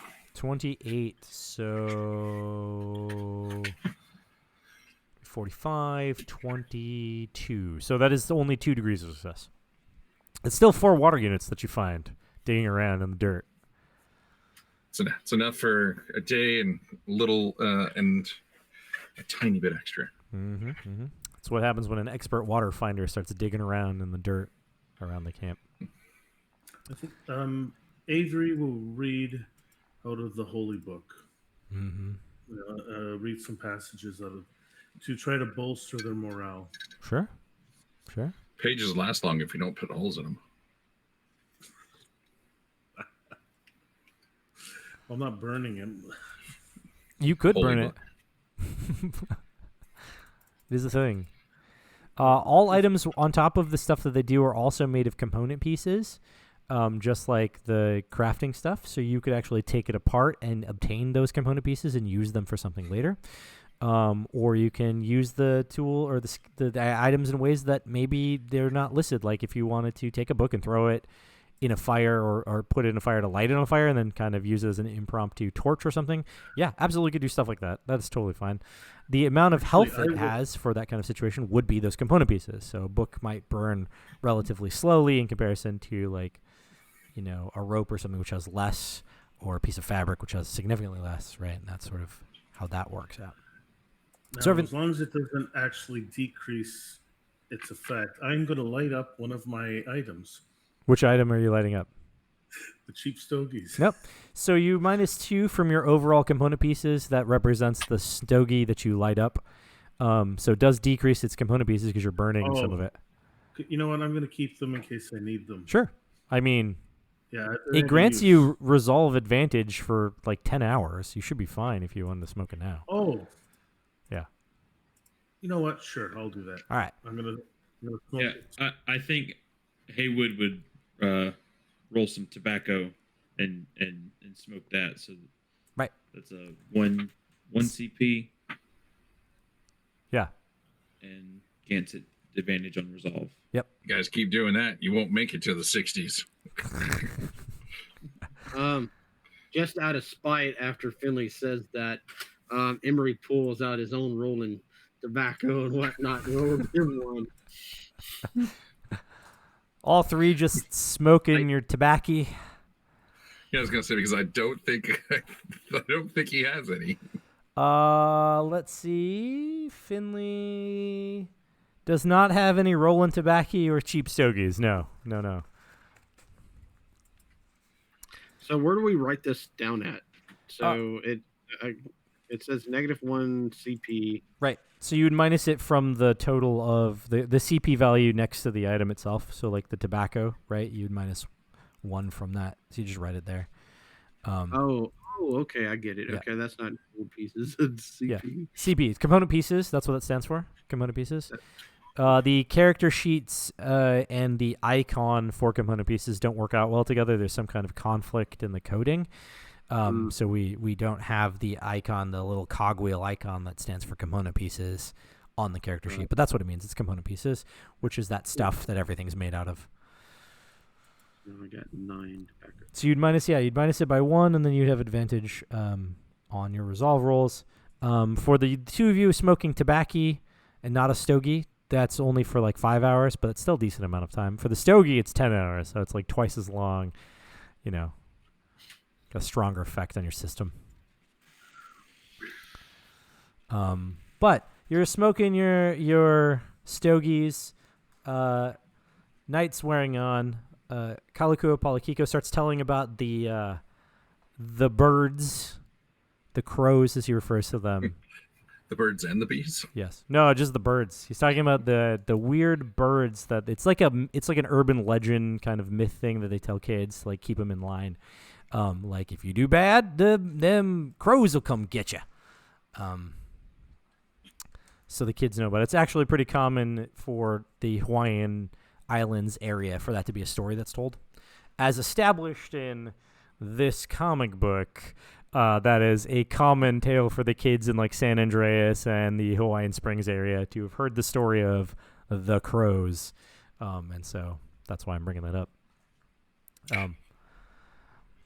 But at this time, while you're all smoking your stogies, having a good old time, talking with the younger pioneer folk that are just kind of, cleaning up supper and stuff,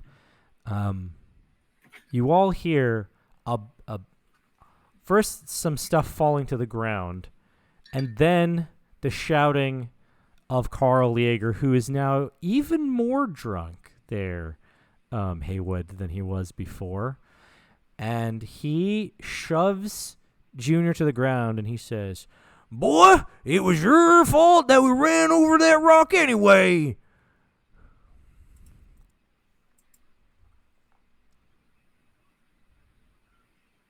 I think Haywood would probably just kind of get up and don't get too close, but just call it, "Is everything okay?" "You mind your business there, sir.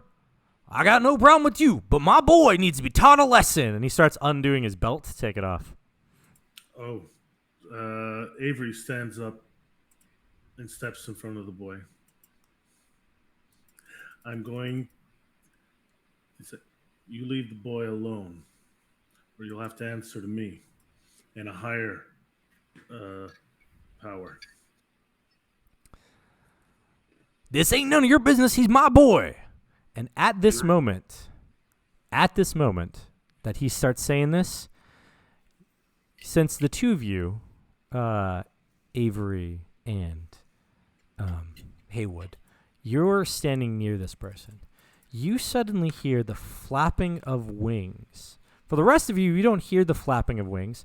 Instead, what ends up happening is a gust of wind comes blowing through this caravan, kicking up dirt and dust all over the place. Haywood and Avery, you both also notice the dust. It's not that you don't notice it, but you can hear the flapping that goes along with it. Everyone else just has the dust. So this dust kicks up, and it just starts throwing dirt and dust all over the place. But the two of you are close enough. Both of you make a perception roll for me as dirt gets flying around.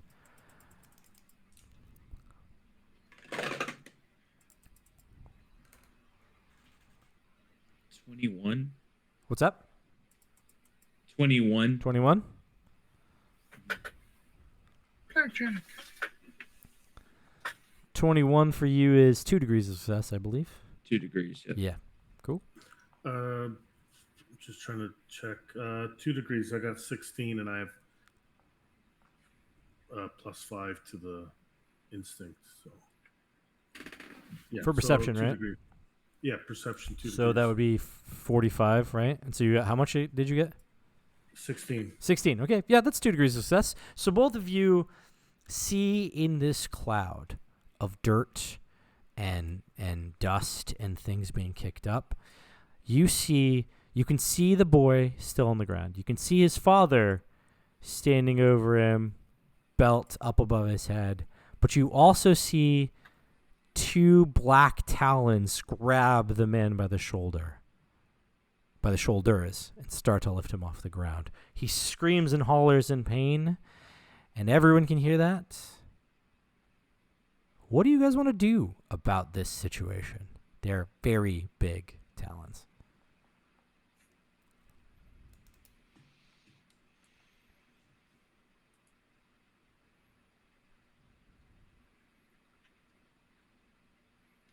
I don't see the talons. I just see the don't. dust. You don't see the talons. You just see the dust, but you can tell that it's centered directly around Carl Jagerson and his son, Junior.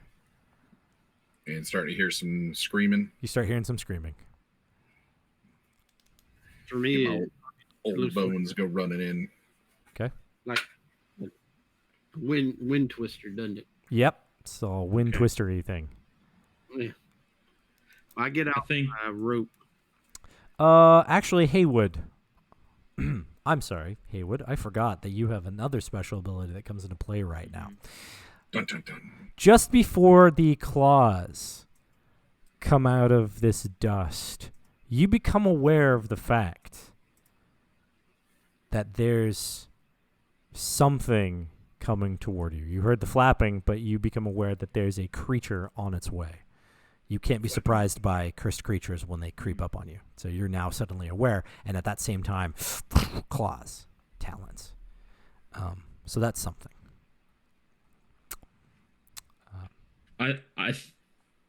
Would I know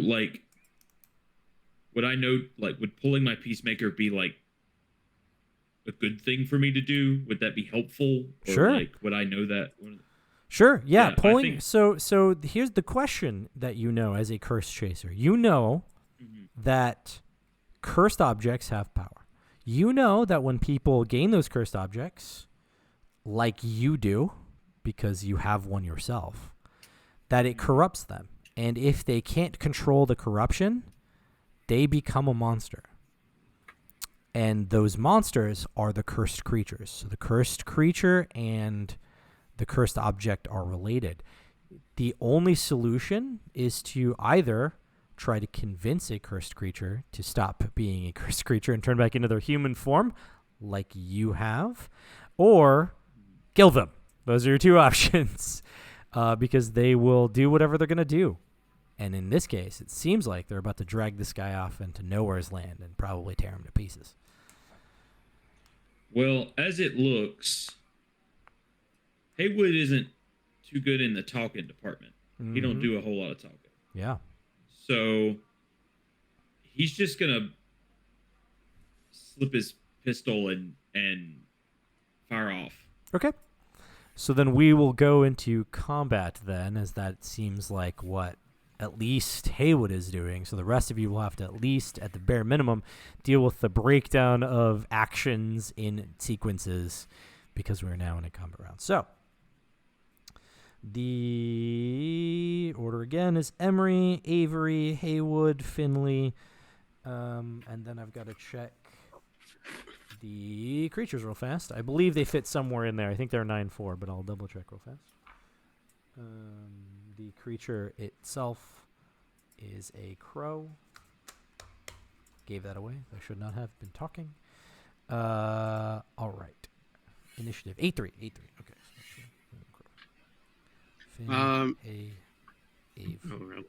Wait till you finish. All right. So Haywood is drawing his weapon, but not the fastest one in combat. So we'll actually jump to Emery, who's faster. I mean, all in all, Emery thinks it's a wind twister, and this dude's about to get lifted up out of the air and tossed to asunder.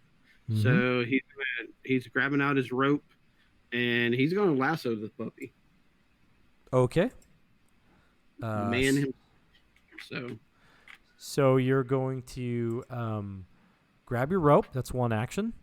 And then you want to try to use a wrangle skill roll to wrangle him. That's fine. It is dark, but that's not going to affect you too much because there's campfires and stuff. But what is going to affect you is the dust and dirt being kicked up around you to try to, it's going to be a problem. So you'll have disadvantage on the wrangle action. Okay. The rope doesn't give you any advantage to that because the rope is the tool you need to do the wrangle action. Because wrangle also works for bullwhips, so just a tool. It does say I get advantage on athletic roll, but it's not an athletics roll; it's a wrangle roll. It's a wrangle. Yeah, so athletics is a skill roll. Wrangle is a skill underneath your agility. Wrangling is a whole set of skills that is not athletics. Athletics would be like running somewhere or diving into something or that kind of stuff. That would be athletics. Jumping over things. Throwing the rope to get your target and pull them in, that's a lassoing thing, which is a whole different set of skills. Makes sense. Yeah. This is going to be really bad then. I don't have proficiency. You're not proficiency? You're not proficient? Then you'll have double disadvantage. Yeah. So what is that? So double disadvantage, what it does is it actually makes it harder for you. So you will have to not only have disadvantage on the roll, but you will have to get 2 degrees of success to succeed at the roll. So if you get less than 2 degrees of success, you fail. Because double disadvantage. You don't want double disadvantage. You want to try not to have double disadvantage as much as possible. Triple disadvantage is even worse. Okay, well, first roll was a 10 or 15. So, but I get to re-roll that 10 and take the highest. I missed. Why did he get double disadvantage? He has double disadvantage because he's not proficient in the skill and he's throwing it into a big cloud of dust. Okay. Right, okay. First 2 rolls, I shit you not, I rolled a 10 again, so 2 15s. 2 15s, so it's 15 or 15. Yeah, so cool. Do I roll again for double? No. You just had to get 2 degrees of success. That's what the second disadvantage did. Because you only roll 1 additional die. That's always how it is. And wrangle is my agility, which is, I literally, I'm 70, so I can't read it. It says 17. 35 would have been your 2 degrees of success, which is what you needed. You have 17 would be 3 degrees of success. So you got under that. So you succeeded in the action. Cool. So you throw this thing into the cloud, and it hooks something. You can't see what that something is, but you assume that it was your target because you had a generally good idea on where he was. So you assume you've wrangled something, and that something is what you wanted to wrangle, because you think there's only one person there, right? So as I wrangle it, can I quickly tie it to a wagon nearby? You could tie it to a wagon on your next turn. You can't this turn. Yeah. Oh, okay. Yep. I got a hold of it. Yep. You have successfully wrangled it, whatever it is, right? Yeah. All right then, Avery, you are also now the next fastest person. You are standing in the cloud of dust. You see the claws. What do you want to do? You know what? I think I'm going to do the same thing. I'm going to try to wrangle it. You try to wrangle it? Yes. Okay. You are also I a have curse it- chaser, by the way, Yes. just to note.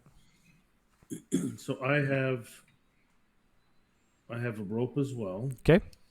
I'm going to use that to make a lasso. Lasso. Okay, so I you're am going to do your proficient- thing. You're going to try to grab your rope, so that's one action. And I have wrangle. Sure. As, You're proficient in it. that, yeah. Yeah. So I'm rolling at single disadvantage. You're rolling at single disadvantage because of all the dust and dirt and stuff happening. You are super close, though. Yeah, but you can only throw so far. So, yeah, that's fine. It doesn't affect you in any way. So you're just at single disadvantage.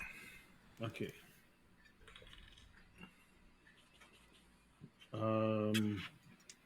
Okay.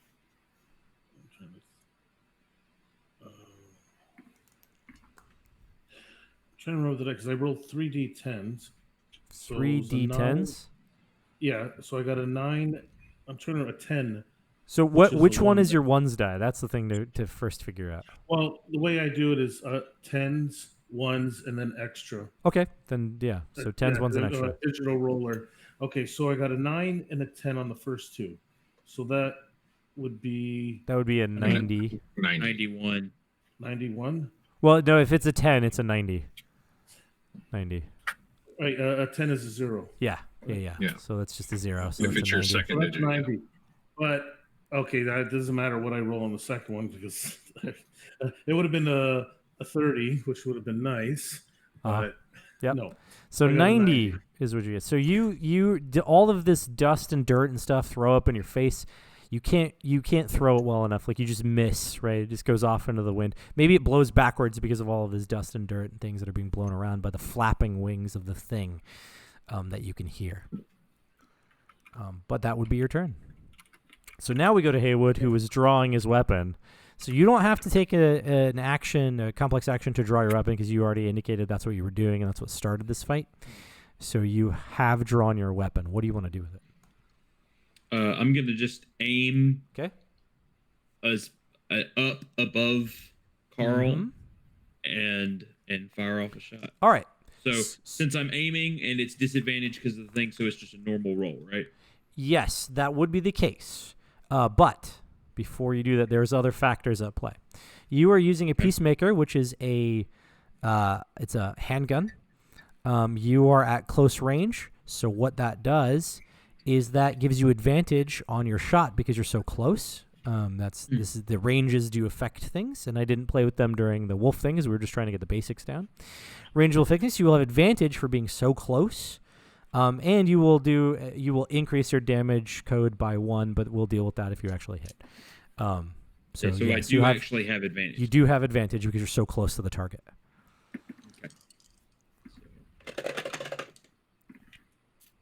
Okay, I rolled a 43, Okay, which puts me just one success. that's a success, and then you're gonna roll the 10s die again, or did you roll that as well?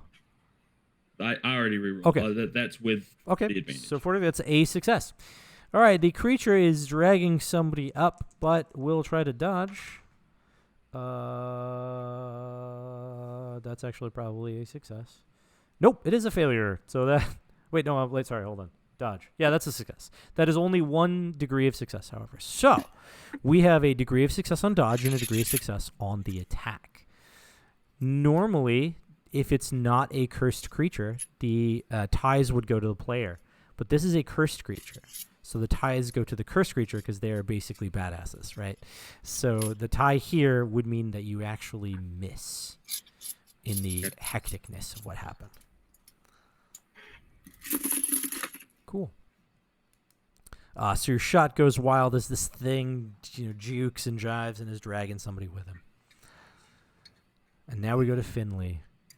There's all this dust. There's screaming. There's gunfire now going off. Ropes have flown into it and out of it. Put my hand on the one rope that is actually on something, Yeah. and I follow it in with an axe out, ready to start beating on whatever's in there. Okay. Yeah. Because it is hindering terrain, you can either make an athletic skill roll to see if you can just get through this thing real fast, or you can take 2 actions to move through it. 11 for my athletics. Oh, yeah. You easily blast through this hindering terrain like it's not even a thing. You're used to climbing down gravel slopes and up gravel slopes. Nothing. Old man's going to go in and beat some cursed thing up. All right. That gives you the opportunity to actually do something when you get inside this cloud of dust. It is hard to see, so you will have disadvantage to some things, but you are within this cloud of dust, and you can see 2 black talons grabbing onto the shoulders of Carl Jagerson, and he's starting to lift up off the ground. I'm going to take my axe and axe straight through one. Sure. Axe through the leg, the talon. Am I at advantage or disadvantage? You will be at disadvantage because of all of the stuff going on around you. You have, yeah, that's it. You will have disadvantage for that. I'm very angry that I have disadvantage because I had a great roll. Mm-hmm. There's some tactical things happening that your enemy. And it stayed the same. What? 0, 0, 1. 0, 1. I rolled 0, 0, 0 twice. All right, so you have a 1 though. That is a critical success, sir. It's a critical success. So you will do the damage that you intend to do. Seeing the 0, or 1, and then go, oh, you're at disadvantage. God, I just wasted a great roll. Yeah. Now I've just wasted 2. 0, 0, 1 though. That is yeah. You just wasted 2. All right, so. Axe. I have M. Yep. So that's 2d6 plus 3 is how much damage you will do. Okay. But before that, roll a d10 for me. Oh, 7. 7. Okay. Now go ahead and roll the damage. 12 total. 12. Okay. A 6, a 3, then plus 3. 12. I wrote that down. I will double check something. All right. Cool. You do pretty heavy damage to it. And this is actually what's interesting. A 7 on the critical roll table for an attack. It says that the attack lands at a strange angle, causing half again damage to the target's arm or leg. Your choice. I was going for leg. Yeah. So you did 12 damage, and then you did another 6. So essentially what you've done is you've broken one of its legs. So I'm assuming that you basically severed it with the axe. Sweet, I got a souvenir. Yeah. So the talon falls to the ground, and you've done 18 damage to this thing. I have this image of Finley running around with a crow's foot, stabbing people with it now. Blood goes splattering everywhere. The crow makes a noise, and it starts to fly in the air. However, Carl Jagerson is now only being held by 1 talon, so he goes hanging wildly, and the thing lets go. He falls to the ground. You hear a crack as he breaks his ankle and falls to the ground, screams out in pain, but the creature is flapping away. Where was the rope connected, bird or man? It was connected on the bird, as a matter of fact. So I was going to now go to Emery. Emery, the rope that you have goes taut. Shit. And is there enough slack in it to? Nope, slack in it whatsoever. In fact, you slide forward slightly. Oh shit! Fire! I need some help here. What the hell do I got a hold of? Yeah, you can, if you would like to do something with that. You can make like a strength roll to like yank it.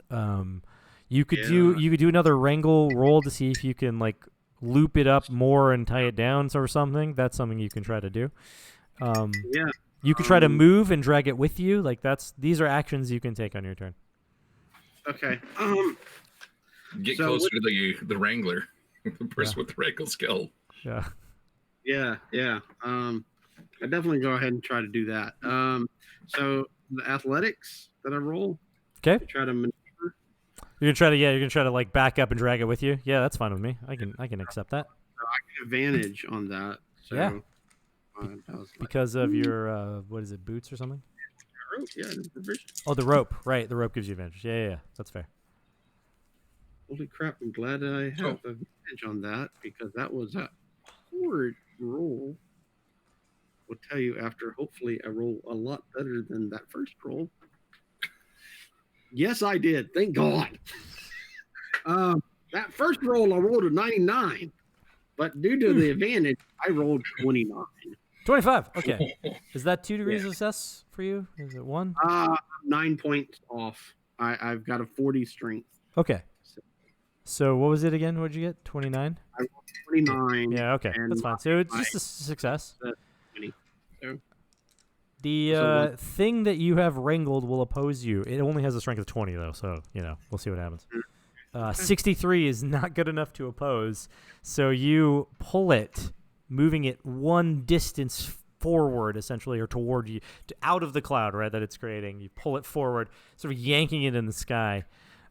It comes out. What you see in front of you is not a person that was, you thought. You, in fact, see a giant black bird. This giant black bird looks like a crow in many ways because it's being pulled out of the cloud so you get a good look at it. It has bird wings. It has a crow face. It has glowing crow eyes. A beak. And one leg. It has one leg. The other one is kind of wrangled up by your rope. But it also has, and this is what's freaking weird, it also has 2 arms. 2 human-like arms that are covered in black feathers. And so this isn't just some giant bird. This is a bird-man hybrid thing. That is not normal. But there's no, there's a resolve roll, which is kind of like sanity and how that works. But the seeing of things doesn't necessarily trigger it unless the thing itself has something like horrific visage. This thing does not have a horrific visage. It's an aggressive bird. But like a ghost has horrific visage. Like this is the kind of stuff you deal with. So you don't have to make any resolve roll to freak out about this thing. It's just friggin' weird. And that's what you're seeing. But it is not your turn anymore because you drug this thing. Trying to get it out.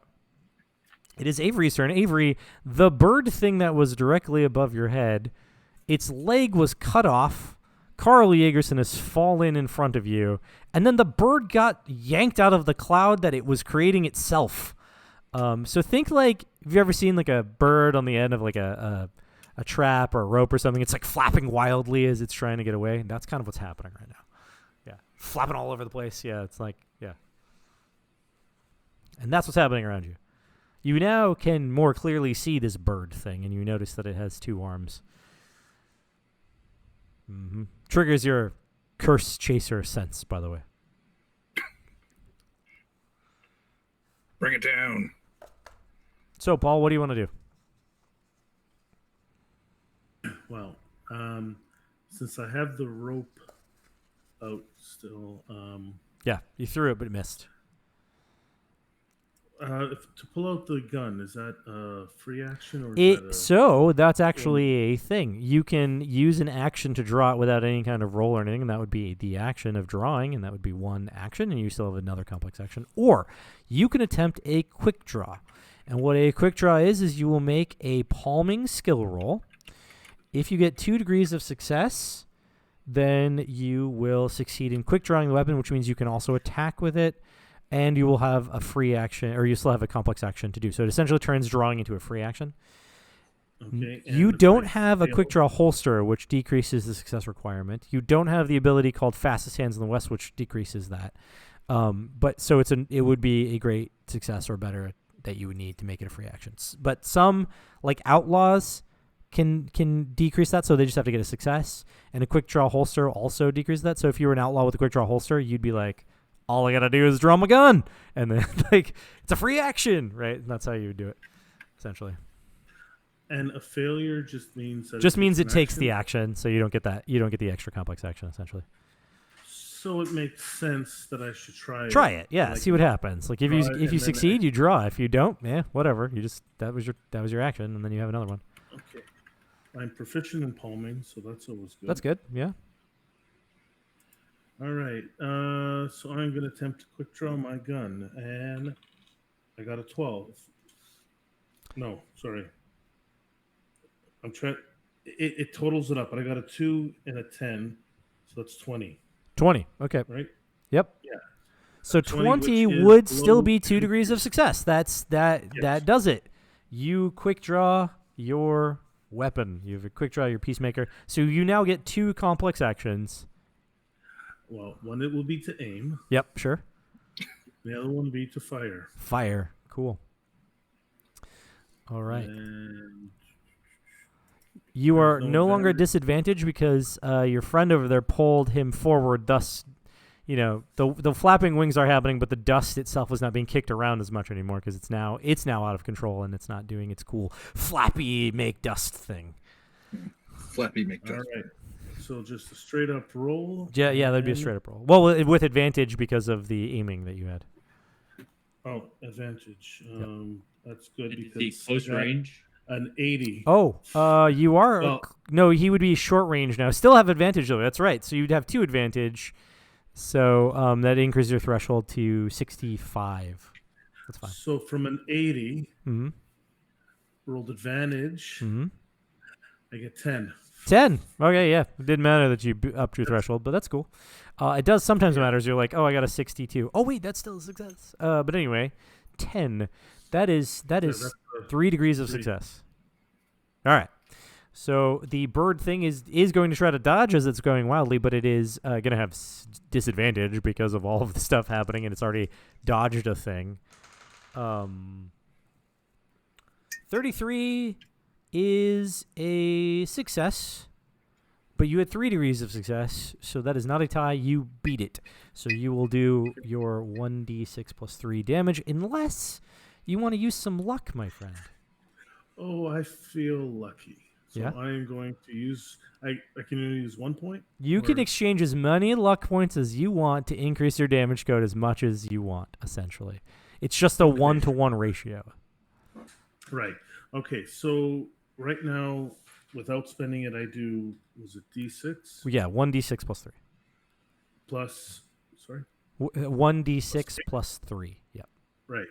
And if I upped it by 1, It would be 2d6 plus 3.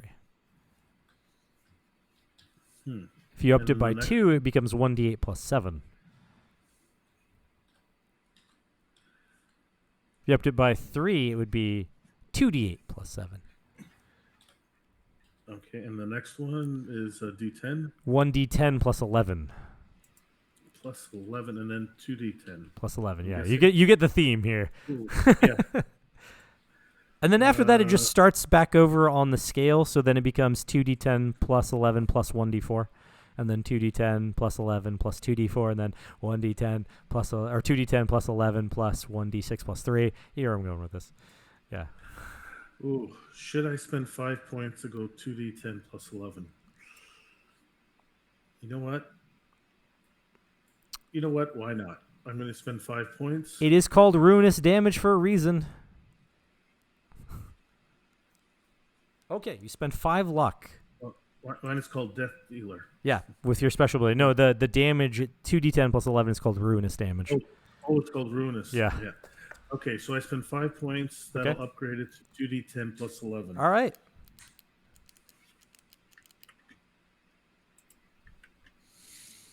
And the winner is 28. Not bad. Whoa. That would flat kill this thing for sure. So, Paul, describe to me what happens when you shoot this bird. For 28 damage. He throws down the rope. He's like, screw it. Pulls out his gun very quickly and cocks back the hammer and fires. And he aims right between the eyes. And I think at this point it shatters the whole head. Mm-hmm. I feel like it's like And- in anime style. It's like when the bullet goes through and creates this weird crater of thing around his head, you know? Oh yeah, the exit wound is a lot bigger than the entrance wound, and there's lots of feathers and blood and viscera and everything. Mm-hmm. And the body And falls heavily to the ground. I think The guy is close by to him still, right? Because he just dropped Yep. him. Yep. He's laying on the ground, screaming in He pain. might be behind him to the side, so he gets a little bit of the viscera and the blood over him. Sure. Sure. Because that's karma. Blood splatter. Haywood, it's your turn. The crow that you knew about just got eviscerated by the other curse chaser. But make a perception roll for me. This is a free action. Perception roll.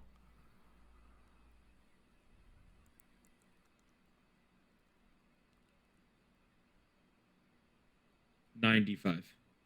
Mm-hmm. Okay. Failure. This is failure. You cannot be surprised, but that doesn't mean you know where it is.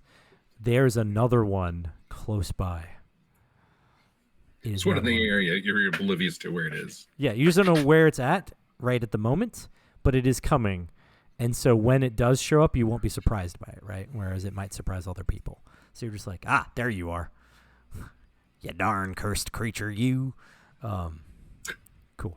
But you can, now it's your turn. You can take 2 complex actions. The thing that you know about is dead, but you're aware that there's another one. So the things that you could do is another perception roll to look around, or you can do other things. It's up to you. It's your turn, so you tell me what you want to do. I want to try another perception roll to see if I can find find that thing. Why the heck not? That's a 34, so that's 1 success. All right. Yeah, my friend, you totes see it. It's coming at you from outside the wagon thing. It's actually at the wagon chain. It was going to be attacking this round because the second action phase, I had 1 attack in the first, 1 attack in the second. You can see it. It's just right outside of this wagon circle, and it's right there. You see the glowing red eyes now. You know where it is. It is hard to see because it is black and it's dark out there, so it is hard to see, but you can see its glowing red eyes. Okay. Do I get a second action? You do get a second complex action, yeah. Okay, so I'm just gonna. I can't aim, but I'm just gonna. Yeah, wildly take a shoot. shot. It is short range, so you will still have advantage, but it is dark, so disadvantage. So just make a normal roll. Never One mind. more roll. Yeah. It's a 53, so that's 1 success. Okay, 1 success. The thing will try to get out of the way of that. Whoopsie daisy. However, a 96 is not enough to get out of the way, so you will hit it for your 1d6 plus 3 damage. And that is max damage. That's a 9. 9 damage. Okay. Boom. Your shot goes off. The creature gets hit. It caws in pain. There's some blood that squirts out. Goes splattering all over the place. You can see it. It hits like the schooner top and the fire, and you can, because of the fire, you can see the blood. 9 damage. Okay. All right. Finley. You just saw this crow get blown to smithereens. It dropped to the ground. And before you really... Well, it's because it was bleeding out just due to the loss of a leg. Yeah, due to the loss of a leg. But right over your head, there's a sudden cry out and a like a gunshot, cry out, blood splatter that's right above your head. None of it necessarily gets on you, but that all happens right above you. I will walk over, grab the severed leg, and then take a gander around the area to make sure that we're safe. Okay. So you're just going to casually walk over to pick up the severed leg and then make a perception roll? Okay. 72. I think it's a success for you. Perception. Where's my... That would be under that instinct. is barely... Yeah. It's not much of one. But it's still a success. For most everyone else, that would be a failure. That is not much of a success. But yeah, you absolutely now you can see the glowing eyes of the crow thing that is coming at you from outside of the wagon circle. But you used all of your complex actions to do those things, and so it is the end of your turn. I flip at the bird. That's a free action. I'll accept it. With its buddy's leg. Okay. That now means that it will go to it doing a thing. It is going to fly in at Haywood. and attack and fly past it because it has this flying strike ability. Haywood, you're about to get taloned. So, okay, that is 2 degrees of success from my talons to talon you. So you will have to make a defensive action. You can parry if you wanted to. You can also dodge. Those are the 2 options in front of you. You could also, well, actually, you're out of initiative, so you really wouldn't be able to fully dodge. I'm gonna dodge. Dodge, yeah, it's smarter. You're much better at that. I rolled a 000. That is a critical failure. Yeah, That's a critical failure. It's our first one of the night. So a critical failure, like a critical success, does affect the combat, and a critical failure on an attack has an effect. A critical failure on a defensive action also has an effect. So roll a d10 for me. 10. 10. All right. I will tell you what happens after I deal some damage. You dodge into the claws. You take 6 damage from the talon swiping you as it flies overhead. And then you take, and this is where the effect comes in, only 1 damage as you hyperextend your joint trying to dodge out of the way of it. 10 on the defensive action is, despite the overall outcome of the action, the defender takes 1d4 damage from a joint becoming overextended. Yeah, so you take another 1 damage from that. Now, here's the thing about the damage that you just took. The joint damage, unfortunately, is not affected by armor, right? It's just joint damage. It's just damage comes off your health points. But the damage you took, the 6 damage you took from the talon, it will first hit your armor.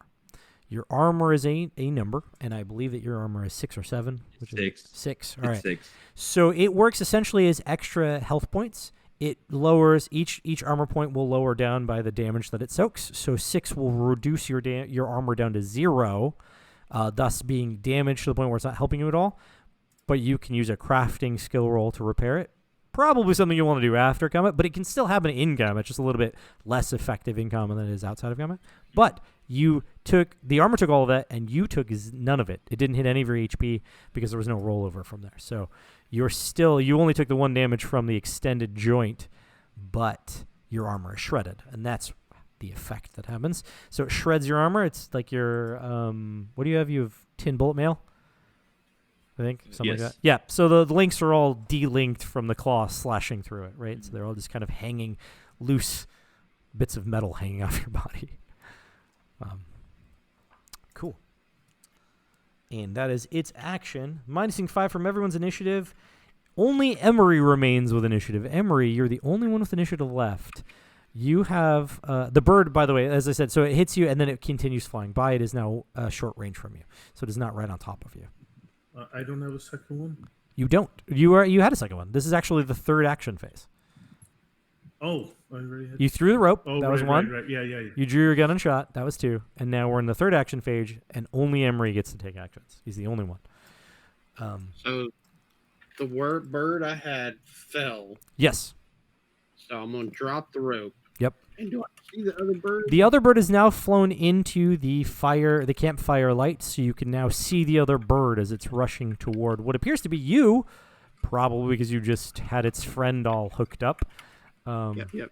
And yes, it is flying toward you. It I is did short drop- range from you, so that's short. a thing to note. Short. Letting you know, since I didn't hook the bird, the first crow, Yeah. I did drop my rope, so it's Sure. we were It's laying on the pretty ground down close. there somewhere. Yeah, Yeah. if you wanted to. So I stare down this bird, Mm-hmm. and is it an action to pull out my bow? It would be. Yep. Okay, so that would count as an action, right? Yes. Quick draw. You could try to quick draw if you wanted to. It's like iffy on whether you can quick draw a bow. But what about my Bowie knife? You could quick draw the Bowie knife. I would say that would be quick drawable. Okay, so we're gonna try to do that. So what is quick draw under? It's a palming skill roll.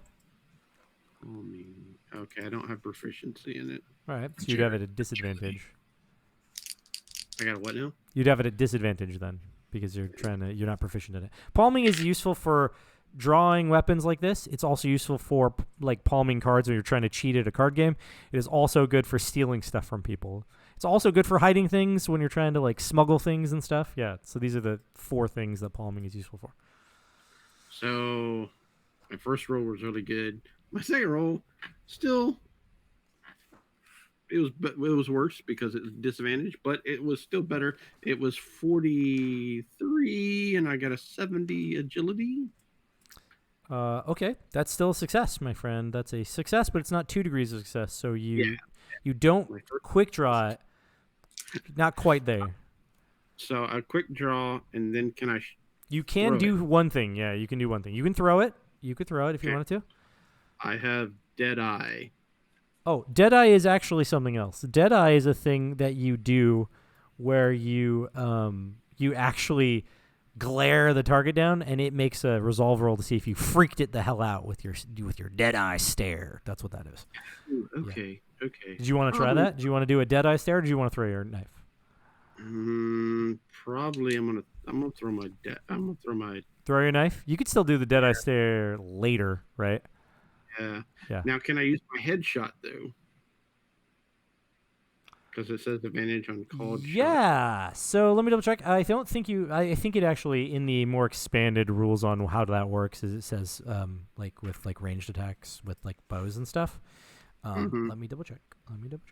Yeah. I mean, anyway, it looks at it. I'm gonna have advantage to throw it anyway. Yeah, because it's balanced either way, so you're gonna have advantage on the throw. Headshot, call shot with bows or crossbows. Yeah, says that. Yeah. Okay. No. Okay. So anyway, throwing my thing. Okay. 38 is my first roll. And yep, so it's gonna be 38 is my lowest roll. Okay. So it's not quite in my threshold 65, so I didn't do double. It was 32 for the double. So I rolled a throw is based on agility. I'll be right back. Okay. Throw is based on agility. So it's still just 1 degree of success though. Well, I rolled a 35. Oh, you rolled a 35? Then yeah, that's 2 degrees. Yeah, 2 degrees. Yeah. Yeah. So yeah, because it's based on agility. Throwing is agility. Okay. I was going off this. So that's based on the fighting skill. If you were to stab somebody with it, but you were throwing it, that's slightly different. Okay, yeah. Gotcha. That makes sense then. So I rolled so 2 degrees of success. All right, 94 is a failure from the thing to dodge. So you will do your damage, which is in your case, Emery. You're a bigger guy too. You're actually bigger than Finley. Yeah. I didn't realize that. But yeah, so that would be 1d6 plus 3 because you're a bigger person. 1d6. I need to d6. Oh, did I do that? I did that, didn't I? D6s are all in one bag. Due to another game system they used today. Yeah, we'll do that one. Okay. So it was what, 1d6? What 1d6 plus 3. So I rolled a 3, so 6 total. 6. 15. Okay. Cool. The knife buries itself inside the bird. Yeah. Just stuck in its chest. And get rid of. Cool. It says times Bowie knife times 3. Is that? You have 3 of them. Okay. So that's what the times 3 means. You have 3 of them. 2. Now you have 2 of them. But now we will end the combat round to begin the second combat round. So we're, because there's no one else that can take turns. So we reset, and it goes back to you, Emery. This is how the whole being fast thing really helps out. Yeah. Pulling out my bow. Okay. And gonna do headshot. All right. Let's see. So it's at short range from you. Short range gives you advantage with your bow, which already negates the thing. So you have advantage in the roll, essentially, is what's going to boil down to.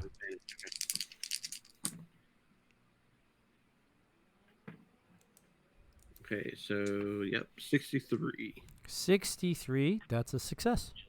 Success, yep. So, Ooh. damage. 31 is also a success. So the crow has a success as well, and since it's a tie, and the crow's a cursed creature, the arrow missed. Okay. Cool. Gosh darn it, tootin'. Yeah. Avery, there's a second bird, and it just flew overhead. All right. Then I am going to aim and fire. Okay. Do I have any? You will have advantage. It is still short range. So you have advantage from your weapon, shooting short range, and you're aiming, so second advantage. So that stacks up to give you something crazy like 65, I think? Yeah, with advantage. So just a single advantage? Just one single. You only get to ever roll one additional die. It's just a question of whether or not it stacks on top. So the stack, you do have two, but you only get to roll one additional die. Right. Okay.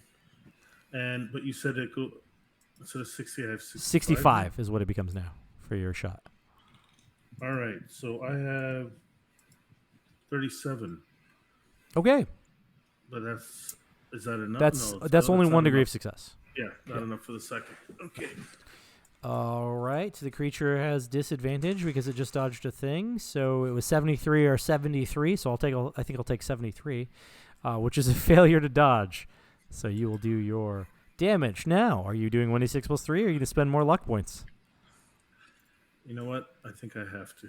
You only have 3 remaining, just remember. Yeah, I know. Yeah, no, I have 0 remaining. Oh, okay. You're upping it by 3, so that brings it up to 2d6, 1d8 plus 7. 2d8 plus 7 is what you're going to be rolling. Yeah, I kept all the numbers. Yep. All right, let's see. Come on. Only 12. That was a bad roll. 2d8 plus 7 equals 12, huh? Well, 12 would put it over its health point level, so you actually take it down with that shot. Not quite as cool as like the crazy headshot that you did on the other one, but shot into its back, it goes falls to the ground wildly. Thanks. I didn't get to do anything cool. You got us some water. You found a whole bunch of water earlier. That's pretty cool.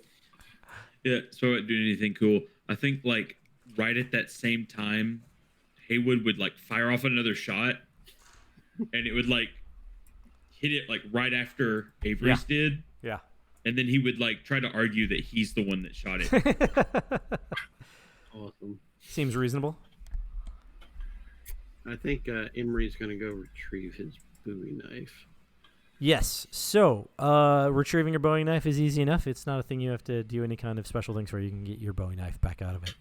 But these things lay there as you are doing all this. You do hear some cawing in the distance, obviously some angry crows, but they don't attack you guys. They don't really mess with you for the rest of the night. But that's not what I'm going to talk about right now. What I am going to talk about is as you go to the crow to remove the Bowie knife, you start pulling the Bowie knife out of the creature's chest.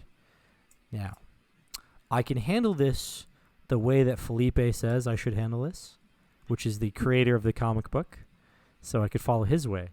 Or, and this I will make your choice, I can handle it the dramatic way. Which would you prefer? How about both? Okay, well, Felipe's way, the less dramatic way, you pull the blade out of the creature's chest, and it remains there a creature. And there's just a crow body laying on the ground. Gotcha. Mm-hmm. Do you want me to handle it the dramatic way now? Damn Skippy. As you remove the blade from the chest of the creature, it starts to transform and change and reverts into a human form. And on the ground, where there was once a crow that you're pulling the Bowie knife out of, and next to it, the body of its friend, also a crow, that is also transforming, you find 2 dead children. And Finley is holding the leg of a small child. I'm like trying to shoo the birds away with an axe and a bird and a kid's leg. Shoo, go away, birds, go away. I will chuck the kid's leg as hard as I can towards where the birds are. All of you will have to make a resolve roll for me, as you just found out that these crows were children. Don't we? 3 of us have advantage. 3 of you do have advantage because of your smoking. Yep. And one of us just utterly failed. So what do we roll for resolve? A resolve is a stat. It's right next to resilience, so it'll be next to there's health points, initiative, salvage, resilience, and resolve. It's right there. It's on the middle of your character sheet to the left. Okay. I got a 97. Okay, Finley is unnerved. That essentially means you'll have disadvantage on all of your rolls for a period of time. That period of time is basically up to me at this point because we're not in combat. It would be 1d4 combat rounds, but outside of combat, it's like whatever is dramatically appropriate for the situation. I will chuck the kid's leg as hard as I can towards the birds. Okay. I rolled a 38, and my resolve is 40. Okay, that's a success. You are not unnerved by this new information that you have. What about Avery? What? Am I making a roll? You are. You're making a resolve roll. But, actually, no, hold on. Don't do that. We'll talk in a second. Okay. Avery usually, after smoking, it calms his nerves down. But this time, being a child was just too much. And he drops his gun and he's like, he probably drops to his knees too. Mm-hmm. And he starts praying. Mm-hmm. I mean, you're a curse chaser, but just because you're a curse chaser doesn't mean you kill kids, right? Yeah. Yeah. Exactly. DJ, let's talk about Haywood for a second. Haywood maybe didn't know that they were kids, but he certainly understood they were people, right? Because much like the mirror that Haywood carries with him, they obviously had some sort of cursed item. So you didn't know that they were children, but you did know they were people. So I'm not going to make you make the resolve roll because you were expecting something like this. And you expect that one day, if you're not able to push back the monster, one day when you freak out and you can't push it back down, someone will kill you. And so you are not fazed by these. And I fully expect them to kill me. Yes, absolutely. Absolutely. Could be next week. Could be tonight. Yeah. The one thing that happened was because you didn't actually take any physical damage because your armor got in the way. If you had taken any actual physical damage, I would have had you make a resolve roll, and if you had failed, you would have become your monster self. Yeah. But this night, the rest of this night, passes quietly. The crows are there. You hear them. Everyone huddles together around the campfire, people holding torches, people with their weapons ready. But they don't attack. They don't attack probably because you just brutally killed two of their mob. Their murder. Their murder. We murdered a couple of their murder. Yeah. Two of their murder. Like that. Because it really only took 1.5 combat rounds to drop these guys. So, 9 seconds. And they were dead. And so this adventure. And I got a 96 to attempt to throw the baby's leg at the bird. So I didn't go very far. It did not go very far. Just punted it in the ground. Stupid birds and things and children. And yeah, it is terrifying to you that this is what it is. How do you handle the bodies of these children, by the way? Just a quick question before I actually lead us to the end of this adventure. Even though they were cursed, Avery's going to probably give them a proper burial as best as he can. Speaking of which, Haywood and Avery, are you going to collect or destroy their cursed objects? Oh. All right. So what's the benefit? Like, why do we collect them again? If you take on the cursed object, if you accept it rather than destroy it, if you accept it, then you gain a special ability and its corruption. Haywood is already over the corruption threshold. Guaranteed, if Haywood accepts another item, probably not going to work out well. In fact, that will probably just be what pushes him over. However, he can give up his item if he wants and destroy that one and accept the new one, hoping it's less corruption and has a better benefit. I would pick up one of the ones off of the kid and just toss it in the fire. Fire, yeah. What you find when you go to collect these cursed objects is a gold coin, the head of a crow on one side and like some markings on the other side. And you throw them into the fire dramatically. Wherever you throw them, there's like flame kicks up for some reason, even though it probably wouldn't, in dramatic movie fashion where you throw these things into the flame. And so, after stopping the crow of the attack, you wait until the sun rises in the east to adorn the day, and you realize that you have survived, and you can count yourself among the few who have survived the cursed. And this is the intro adventure called Murder of Crows. A few and cursed adventure.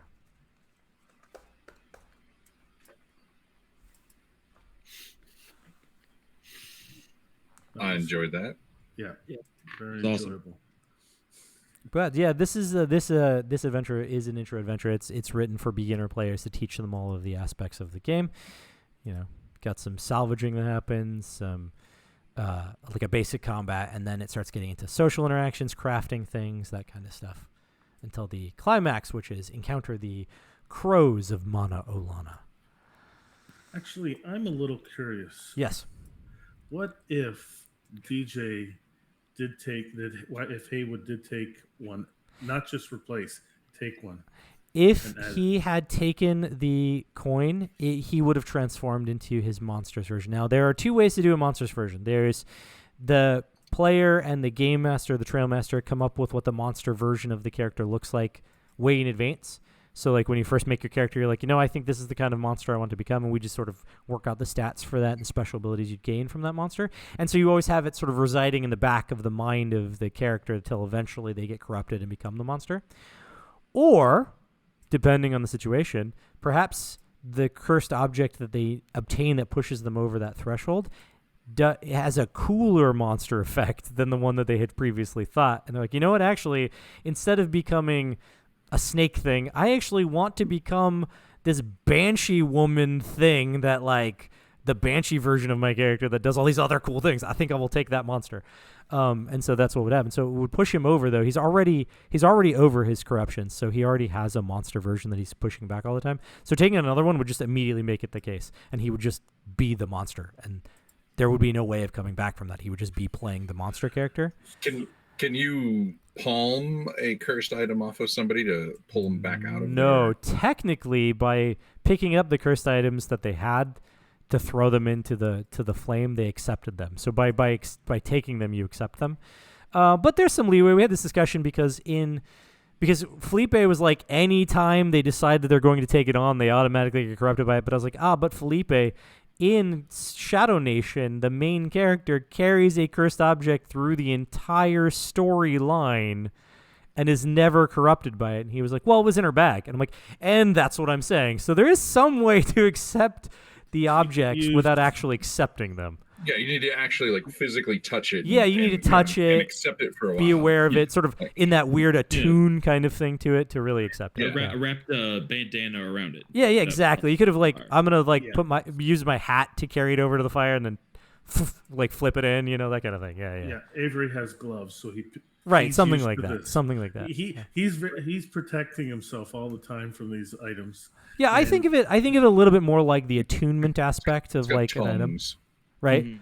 You hold it and you kind of look at it for a second, and as you're looking at it, that's when the corruption starts getting to you. You can feel it seeping in. You're like, nope, gotta get rid Yep, of gotta this. get rid of that thing. Yeah, exactly. So if Haywood decided to exchange, he would become a crow. He would become a crow instead of a demon. Yeah. Right. Okay. So, what's all the ways to get corruption anyway? So the corruption comes from the cursed objects. Only the cursed object. Only the cursed objects. That's the so in the Maximum Apocalypse game system, which is the base system that this game is based off of, right? There are 12 different apocalypse scenarios that are all concurrently happening at the same time in this giant world of crazy. So when you make your character, you sort of decide which of those things you do.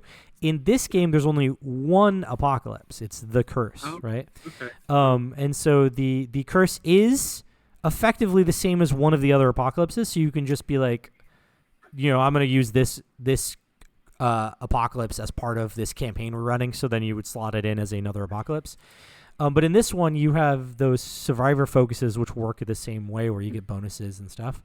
So there's only one apocalypse. And so therefore, the only real thing you have to worry about are the cursed objects and the monsters they create.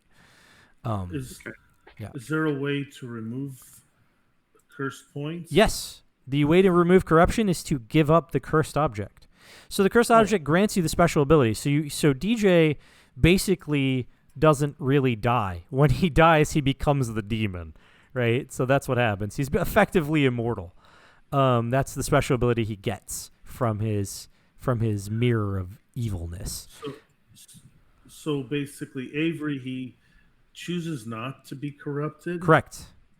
But because I have no more luck points, if we were in a pinch, he might have taken. He might have taken it, yeah, because for the benefits for that time frame, and then given it up again to redeem himself. Yeah. Oh, I got another part of my character sheet. Yes, the backside. Yeah. That's already filled out. That's the monster side. Yeah. Is it just everyone's got that filled out? So yes, a lot of the pre-gen characters have it filled out, but not everyone here in this particular game had it filled out. So in your case, so we had Demon Emery. So Demon Emery is just a monster that I had previously created. So for the pre-generated characters that people will get for the Kickstarter, they will have that monster filled out just to make it easier on everybody. So you don't have to think up what the monster is going to be. I do that. But you might have a better idea of what you want your monster to look like, right? I suggest when you do one for Finley, it's a turtle. A turtle? Okay. I will actually make a note of that. I can make a turtle monster. So I just figured that would the old crusty dude digging for water. Yeah. So does Finley have corruption? He does not. It's just when you make your character, you can choose to make your monster version in advance, so that it's not a thing you have to do during the game session, right? You already have it worked out before, so it's part of your character. You're like, I'm just going to make the monster while I'm at it. So if we find an item that we don't know what it does, it could just trigger. Yeah, trigger whatever that monster version is. Yeah, exactly. And then we know what these ones do, so that's what it would trigger the crow. Okay. Yep. Cool. Another thing might be so there's cursed locations as well.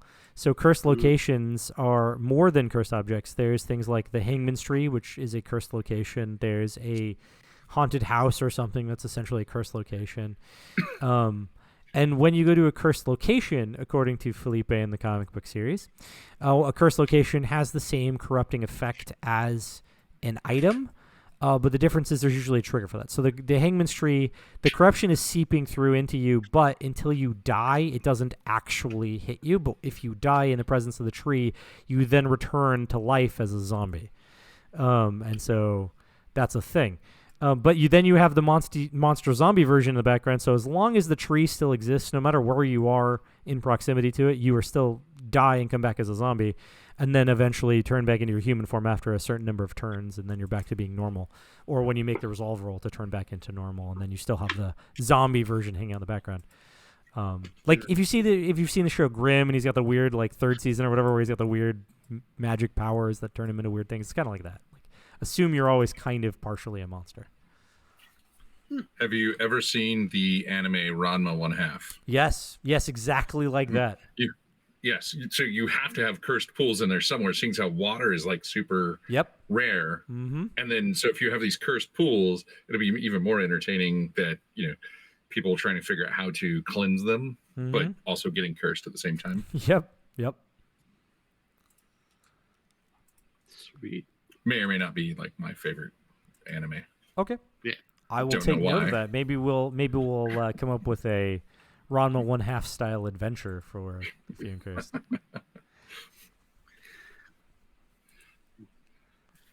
Does anyone else have any comments or questions or thoughts before we end all this? Setting based. Yes. So it's real Earth, Yes. just in Hawaii. Well, it's so real Earth. And I think maybe I have the map in the trade paperback here. Hold on, let's see if I can check. I think there's they gave a physical map when you back the Kickstarter, but I'm not sure if the map itself is in the book. But essentially, the world is our world in the 1840s that suddenly lost all of its water and thereby dramatically had changes to its socio-political situation.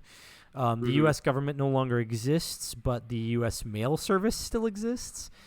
Awesome. A lot of the stories are main stories. So aside from Chronicles of the Few and Cursed, the main stories take place in the North American area. So this story, the Crows of Mauna Olana, takes place in the Pacific Ocean / Pacific Desert, because it's a big desert now, in the Pacific Ocean around Hawaii, and thus the Crows of Mauna Olana. But in Shadow Nation, which is that trade paperback story about the person who carries the object for a long time, she works for the U.S. Postal Service. She starts out near Washington, D.C., and is traveling somewhere that she never quite gets to. So we don't know exactly where she's headed, but she's traveling through like North America kind of stuff. But then in Few and Cursed, issue number 7, which is right now, if you were to go to Kickstarter, you would find Few and Cursed number 8 at Kickstarter. 7, the one that came out before, that isn't quite physically out, but we all got the PDF recently. That actually takes place in Baja California. That issue, and we find out about the Solomon's, the New Kingdom of Solomon or something like that, which is an escaped slave from pre-Civil War type escaped slave colony, and so that's somewhere in the Caribbean area, and that's where that takes place. But in the Chronicles of the Few and Cursed, we have a few stories. One is in Australia in what is called the Shark Graveyard. It's a bunch of shark bone things all over the place. So there was a funny story like, what would happen to sharks, right? And she kills a bunch of dudes with her boomerang. She's Australian, obviously. And there's some stuff that goes down there. We get a story about a guy in Persia who is apparently the king of Persia and has made a deal with the white demon. And his soul is kind of Dorian Gray style, trapped in a painting, but his people have revolted because of all of the evil crap that he's doing because of this deal he has with the white demon. Then there's continuing his story weirdly in the Chronicles. He's escaped Persia. He's heading towards San Andreas, and he encounters an assassin who tries to kill him in Mongolia. So there's a lot of different stuff kind of going on. And then there's some stuff in the Caribbean and some other things. So basically the whole world has been affected. And in the pre-made adventures that we will have for the Kickstarter, I have decided to sort of spread it out a little bit. Some of them were Felipe giving me advice on what it should be, like this one. This one was just my idea because it's basically the core series, this one. And I was like, all right, let's make the first adventure, the intro adventure, take place as if it were in the comic books. And then the second one, called Hangman's Tree, is based on the Hangman Tree story, which is in Montana, in the Chronicles.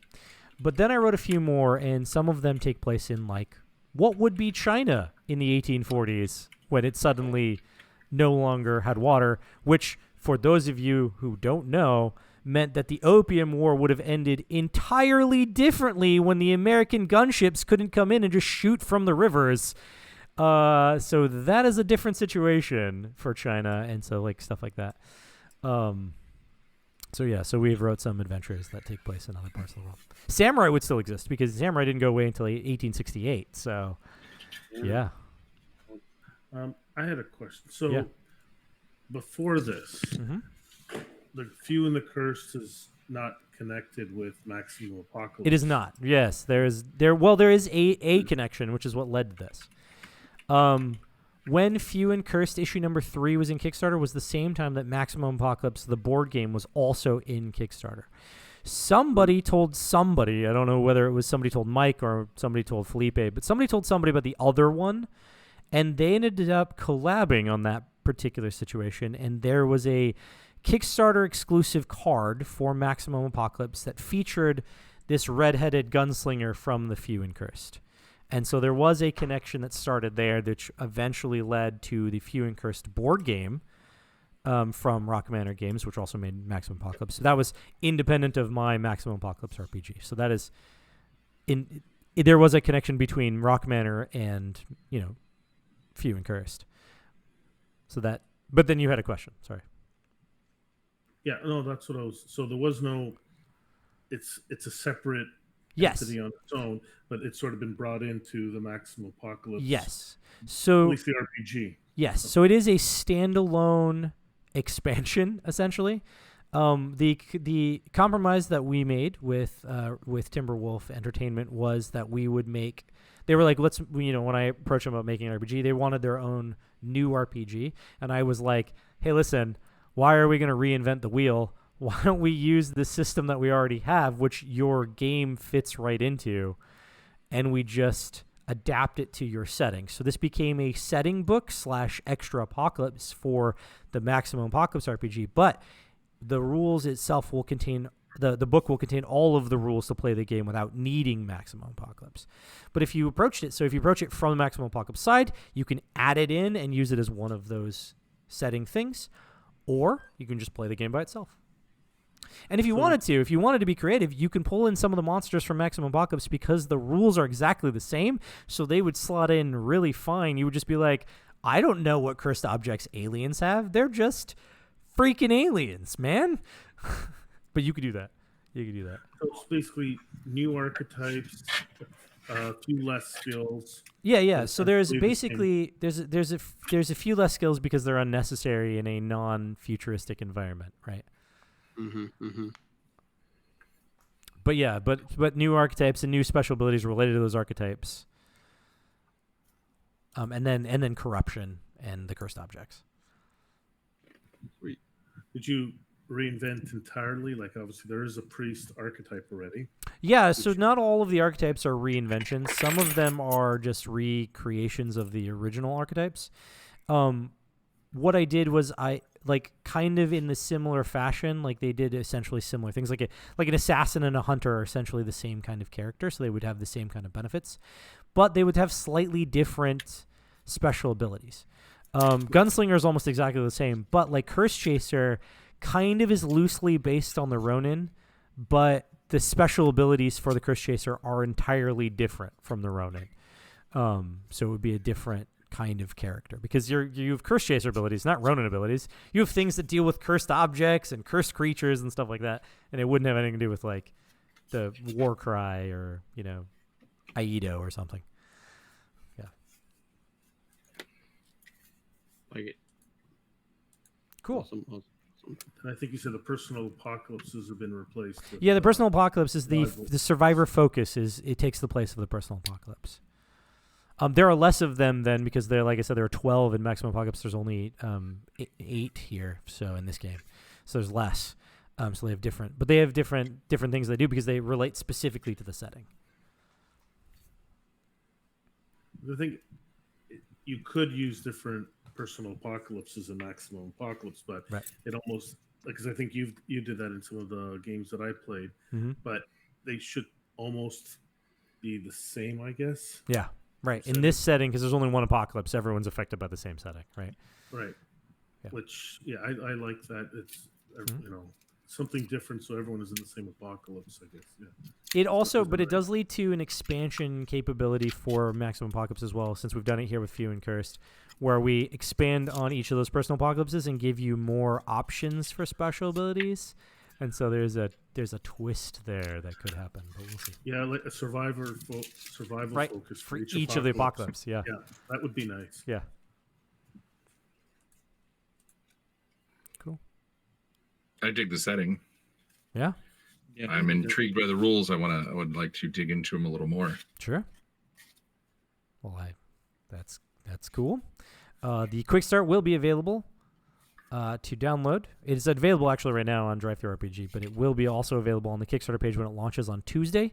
You can just grab it from there, so you don't have to worry about it too much. But then after that, the full rules, they are written. So this is a little caveat. They are written. This is them right here. This is them. This is what this is. These are the rules. They do exist. They're just not laid out in any kind of nice format to be able to show anybody yet. Because we're using Davison Maines, who does the layout for the comic books. He's actually doing the layout. He's the one, if you go look at the quick start and you go download it right now, that's the same guy who did that layout. Sweet. So he did that layout. So we're basically going to try to do the same thing where it's going to have like cool art on like the top corners. It's going to look like a D&D book, right, essentially, but not be as expensive as a D&D book, essentially. Okay. Because we have a professional layout dude doing the professional layouts. Yeah. Yeah. Not won't look like a comic book. Yeah, it won't quite. It'll look better than Maximum Apocalypse. Okay. And I say that with like a heavy heart because I laid out Maximum Apocalypse. Cool. It's always rough when you do something and you're like, I did this awesome, and then you meet somebody that does it as their day job, and you're like, oh, you do this better than I did. Yeah, I mean, I had a conversation with Davison about it. I was like, Davison, hey man, so like, what's your secret, bro? And I was like, not trying to steal your job or anything. I just kind of want to know how you did it so that I can try to do better. And he was like, honestly, it takes a lot of work, and actually, for you guys, it was really easy because I had already learned all of this layout stuff for the comic book. So I'm basically just copying and pasting all of this pre-work foundation that I've done. I'm just using those things for this book. And I was like, so the answer is go figure out how to do it and then use it 1,000 times. And he was like, basically. I'm like, all right, thanks, man. Yeah, not everybody's going to be lucky. So the Pirate Borg that it did well on Kickstarter. Yeah. The guy that did that taught himself layout and graphic design over the course of COVID because he'd never played an RPG before and said, oh, Mort Borg, this is cool. Played it with some friends, and he was a sound engineer. Okay. And it was like, I'm doing nothing during COVID. I'm going to learn graphic design and layout. And then made honestly a really bitchy book. Cool. Enough that Free League is picking it up. So Oh, yeah. Yeah, that is, learning experience for sure. Yeah. yeah, I just look at that and like, yeah, I hate you because I've done layout and stuff before, but it's a lot of work. I did, however, get the PSD file for the quick start, so I see the tricks in their coding formats and things. So I'm slowly learning them myself to personally be able to do those cool things in the future. But yeah, it's the privilege of being the designer. When you say, "Hey, can I get the PSD?" Someone goes, "Yeah, sure. Let me send it over to you." Yeah. Awesome. Yeah, it's hilarious when somebody's like, "Oh, let me send you a copy of the book so you can peruse it," Yeah. and I'll get a PDF and it'll be a PSD. I was like, I don't really want this. It's far more information than I need. Right. Mm-hmm. Cool. Well, thanks for playing, guys. I am glad that you enjoyed it. Yeah. Glad the setting is cool. And I hope that when people watch this video, they will think it was also cool. We will have many more adventures to show this off. Yeah, and you are welcome back to run a longer version of this in the future as well. Yeah. I have a few. The Quick Start Adventure, which is supposed to be roughly the same length, about 2 hours or so, took 4 hours yesterday. So, but to be fair, we had a voice person for the NPC that we used. So she was like, she threw in a whole new mix because she was a whole other character essentially. So there was a lot of like back and forth with her. But then we also had a weirdly long combat that was supposed to be much like the Starved Wolves thing, where it was like basically 2 rounds, but it actually took like an hour. I was like, man, it's like way longer than it should have. Yeah, well, and I do like that combat's not, not D&D style where it's hours and hours and hours. It's 2/3 of your game. Yeah. I'm always on the lookout for games that are simple to teach people, and you can get into combat without it being the entire game. Mm-hmm. You don't have I'm sorry, go ahead. so many like levels of all kinds of stuff. You've got like, I've got players that are playing classes that they've never played before, and they're like, "Oh my god, I got pages worth of." I'm like, "Yeah." Mm-hmm. Mm-hmm. That's one reason, and then bam, you're done. Yeah, the other reason is because it's a very simple thing. You either do the thing if you want to add layers to it, like I'm gonna take aim from a higher position with my scope, with the and do all these like crazy things. That's fine. That will add the complexity, but at its core, you're literally just rolling the D100, and then they're also responding. So there's a back and forth between the player and their target. Maybe it's another player or whatever. Or the NPC and the player, because it's this back and forth, and that makes it a little bit more interesting in my opinion. You're not just waiting to get whacked by something. You're actually like, okay, I can dodge it, or I can parry it, that kind of thing. Yeah. It's an active interaction with your combat. Yeah, or whatever the hell it's officially called. So, it's yeah. I like systems like this. So.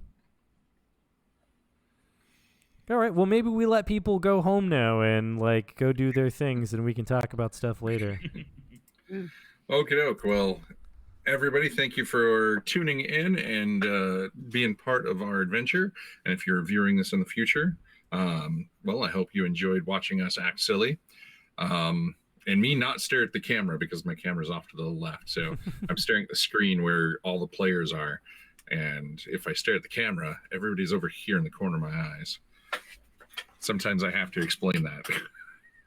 But anyways, the library is now closed. Thank you all for coming, and thank you everyone that ran the game or played in the game. And it was actually a lot of fun. I look forward to playing this system again and playing with many of you again as well. So you'll have to jump into our Discord and see what we all have going on. It's true. There's a lot of games going on there. So, thank you all, and good night.